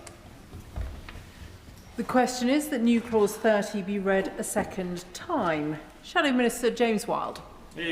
Thank you very much, Madam Deputy Speaker. And before speaking to new clauses 24 and 25 and amendments 14 and 15 and 16, I begin by reiterating the position adopted by my honourable friend for Wye Forest, the Shadow Economic Secretary, who the Minister acknowledged is not here today, but that we do support many of the planned changes in the bill because fundamentally we all want a pension system that's more accessible to the average person and gives all our constituents dignity in retirement. And we want to see a bill that helps make the system work better, and some measures will undoubtedly do that. Equally, the higher tax budget, of which the Minister was a controlling mind, is relevant. And we know from media reports that he feels passionately about that budget, using industrial language, perhaps more used to industry rather than a think tanker, and certainly not for the Chamber. And we also know that because of the briefings that appeared in the press, hundreds of thousands of people drew down their pensions prematurely, damaging their savings income as a result. And of course, the budget also increases taxes on pension contributions. So taxing people's income, savings and pensions more is the wrong political choice. However, as I say, there is very much we agree with in the bill, but there are some fundamental issues remaining. Arguably, the most pressing is the bill does not address pensions adequacy. Research from Pensions UK shows that over 50% of savers will fail to meet retirement income set by the Pension Commission, and the simple, uncomfortable truth is that this will affect millions of people, and that's despite the introduction of auto-enrolment and, of course, the triple lock under the last Conservative government. So this bill was an opportunity to do more, but it doesn't currently. So we are giving the government another chance through New Clause 25, which would require the Secretary of State to conduct a review within 5 years and to recommend further measures. Now, we recognise the second phase of the pension review is ongoing, and we have faith in Baroness Drake to lead that review, but we do have concerns it won't report until 2027, and we maintain that this part of the pensions review should be fast-tracked. So perhaps the Minister could at least clarify when in 2027, which quarter, we can expect that report to be published. Moving on to Amendment 14, this changes the wording on the eligibility conditions for the new entrant pathway relief back to the form that it was in when the bill was first introduced. This means that schemes would qualify for relief if they simply demonstrate strong growth potential and an ability to innovate. We on these benches, all of us here today, understand the economies of scale and agree about the need for it. However, we do have concerns about the changes to the eligibility requirements. The benefit of the existing market is the diversity that it provides, the choice that creates competition and incentivises innovation. As it stands, though, measures in the bill will disadvantage niche or boutique funds. Specifically, if the amendment as made at committee is enacted, existing companies that previously qualified for the pathway will now be excluded. And we can take the example of Penfold. Having launched its workplace pension in 2022, it's grown quickly to over £1 billion of assets under management, tripling the rate since the start of 2024. Even with this trajectory, the timing of the scale test gives insufficient time to reach the £10 billion threshold for the transition pathway. Therefore, we agree with the CEO of Penfold when he said, "The original drafting created the scale everyone agrees is vital, while still leaving room for challengers to innovate without the threat of a hard-scale deadline that deters private sector investment." He is right, these are exactly the type of businesses that the government should be supporting. Coming to the issue of indexation to pre-1997 pensionable service, we all want pensioners to have dignity and requirement. However, when people have done the right thing and put money in their pension, but it is not followed through, that does not give pensioners the dignity they deserve. It's also the case that issues around the pre-1997 indexation is time-sensitive, like the infected blood scandal. And the longer the can is kicked down the road, the smaller the problem will sadly become. Therefore, we broadly welcome the commitment the Minister has given to taking primary powers and government new clauses 31, 32 and 33, as our new clause 24 was seeking to achieve a similar outcome as the government. However, we do pay tribute to the lobbying from groups like Pension Action Group and the Deprived Pensioners Association, and the Shadow Economic Secretary wanted to acknowledge my honourable friend for Herne Bay Sandwich for his continued representations on this issue. And the Minister has already been pressed by a number of members about the concerns from organisations such as the SO Pensioners Working Group, who want to understand further how the government will ensure that these groups are not forgotten. The final issue I want to turn to, Madam Deputy Speaker, is the part of the bill we have our most fundamental disagreement with, namely mandation.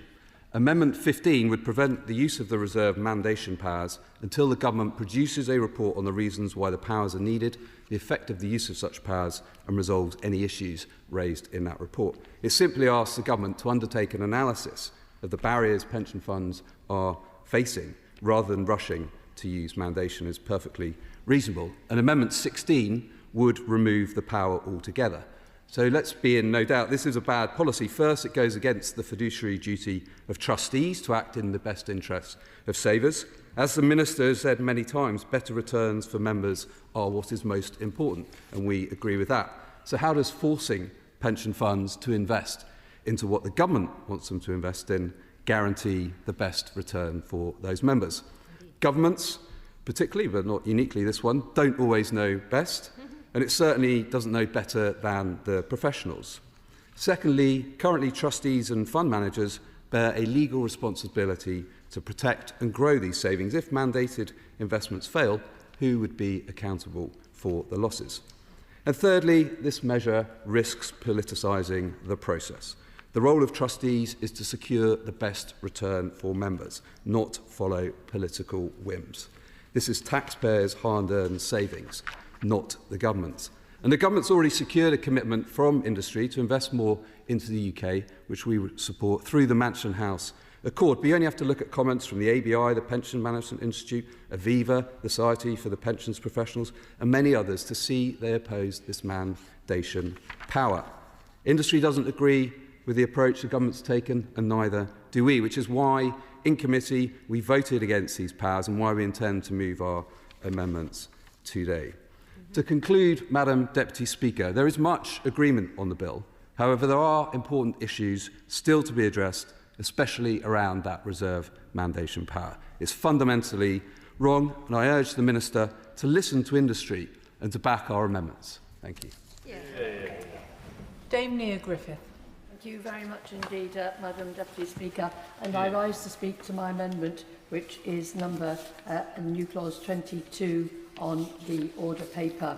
Now, there's a group of pensioners who've worked hard for very prestigious companies. These companies have grown rich and successful on the backs of the work that these pensioners have done. They are companies which have good reputations. People think of them as being honourable. They think of them as being successful. And many, many of us will have a computer with HP on it. And so companies like Hewlett-Packard Enterprises, 3Ms, and a number of other companies that people have mentioned already, and I'll come back to them in a moment. These companies have treated pensioners very shabbily indeed, because they're refusing to index link the pensions of former employees that were accrued before 1997. In other words, people who worked hard to help build up the success of these companies have had no increase for as long as 23 years. Just imagine how much less you can buy with that pension compared to 23 years ago. The cost of living crisis over the past few years has exacerbated their problems, eroding their pensions at a frightening rate. What's absolutely terrifying for many of these pensioners is how on earth they're going to manage in the next few years. Now, in the new clause, we are asking for the index linking to take place from now on. So not retrospective on all the years when they've had no increases, much as that would be nice. This is not about some form of compensation for the past. It's about going forward, trying to future-proof these pensions, so at least they maintain the value they have now. So it's not retrospective, it's how we want the companies to behave from now on in respect of their pension funds, just as any other legislation would apply from now on. Now, when employees were recruited to these companies, they would have thought, oh, this is a good job, and oh, it's a good company, oh, it's got a pension scheme, and you would assume that any pension scheme worth its salt, particularly from a reputable company, would be index-linked. But sadly, these companies have found a loophole in the 1995 Pension Act because it refers to 1997 as the start date for its provisions. In other words, the companies have been able to say that by the letter of the law, they do not have to index-link pensions accrued pre-97, even though it would be in the spirit of the Act to do so. So my new clause 22 would amend the 1995 Pensions Act by taking out references to the 6th of April 1997 from section 51 of the Pensions Act 1995 in order to require annual increases to pension payments in line with CPI and RPI to apply to the pensional service both before and after the 6th of April 1997. So, why do we need to legislate? Because efforts by trustees over many, many years have failed. We've instances of unanimous votes by trustees for inflation-based rises that have been rejected by companies. We have trustees appointed by companies. Essentially, the power structure is such that the company has the final word, no matter how healthy the pension funds are. So just as one example from a recent newsletter from 3M's pensioners, in which they say, given that the scheme's financial position is very positive and the funding exceeds the regulatory expectations for solvency, we had hoped that the company would permit some discretionary increases to affected members. But sadly, the company did not agree to this and has not changed its position on the matter. And time again, pensioners have been given that type of answer to what is only a very reasonable, rational request. Go to them. For the Honourable Lady's speech and say this is exactly what has happened to so many ExxonMobil pensioners in my constituency and beyond. And indeed, the Honourable Member mentions yet another worldwide renowned multinational name that, it's a household name. Now, our Labour government has just announced that we will change the law to enable the payment of inflation increases on the pre-97 pensions to the Pension Protection Fund of Financial Assistance Scheme members. That's an important principle. And so if we're doing it for pensions for companies which have gone bust, then we should ensure that successful multinationals like Hewlett Packard Enterprise and 3Ms pay up for former employees. Indeed, I will. Thank you, Madam Deputy Speaker. And will she allow me to put on record my thanks to my constituent Patricia Kennedy and the pre-1987 Pensions Justice Campaign for asking just what my honourable friend is suggesting and saying that the Minister has taken a brave decision on public pensions, and we should try to do that now for these pre-1997 pensioners. Dame New Griffith. Well, indeed, I thank my honourable friend for making mention of Patricia Kennedy, who has been incredibly hard working over this and has really tried to put the facts and figures together. And just to give you an example of something that I was intending to quote a little later on, the number of companies that have reneged on giving out of index-linked pensions is extraordinary, really. Listen to this list. So we start with Goldman Sachs for 10 years, KPMG 15 years, Lloyd's Register 9 years, Johnson & Johnson 11, NCR Scotland 11, Chevron 13, 3M 16, Pfizer 16, AIG 18, American Express 20, Atos Sema 20, ST Microelectronics 21, Hewlett Packard Enterprise 22, and Wood Group 23. Now that is the number of years that these companies have not indexed pensions for. So you can imagine the loss in terms of the value of those pensions now. Indeed, I will. I'm terribly grateful to the Honourable Lady for giving way. She mentioned Atos. And I have several constituents who worked for that company who find themselves in precisely the situation that the Honourable Lady describes. Can I thank her for the speech that she's making? And on behalf of my constituents, hope that the front bench is listening to the suggestions that she's making. Thank you. Griffith. Now, as I said, it's an important principle on the PPF. And so if we're doing it for those pensioners, for the companies that have gone bust, we really should be doing it for the successful companies. And there is a bitter irony. Indeed, I will. She's being extremely generous with her interventions. Can I ask, so effectively the government acts as the trustee for the PPF, because, not legally, but that is effectively how they act, which is why they've been able to take this decision. Does she agree that if the government sees fit to use its role to increase PPF pensions, trustees of these companies should act just as the government has done to address this injustice? Yeah, Griffith. I thank my honourable friend for that. I mean, the problem is that many of the trustees are trying to do that. They are trying to get these increases. But the difficulty that they are encountering is that the power structure is such that the company has the last word.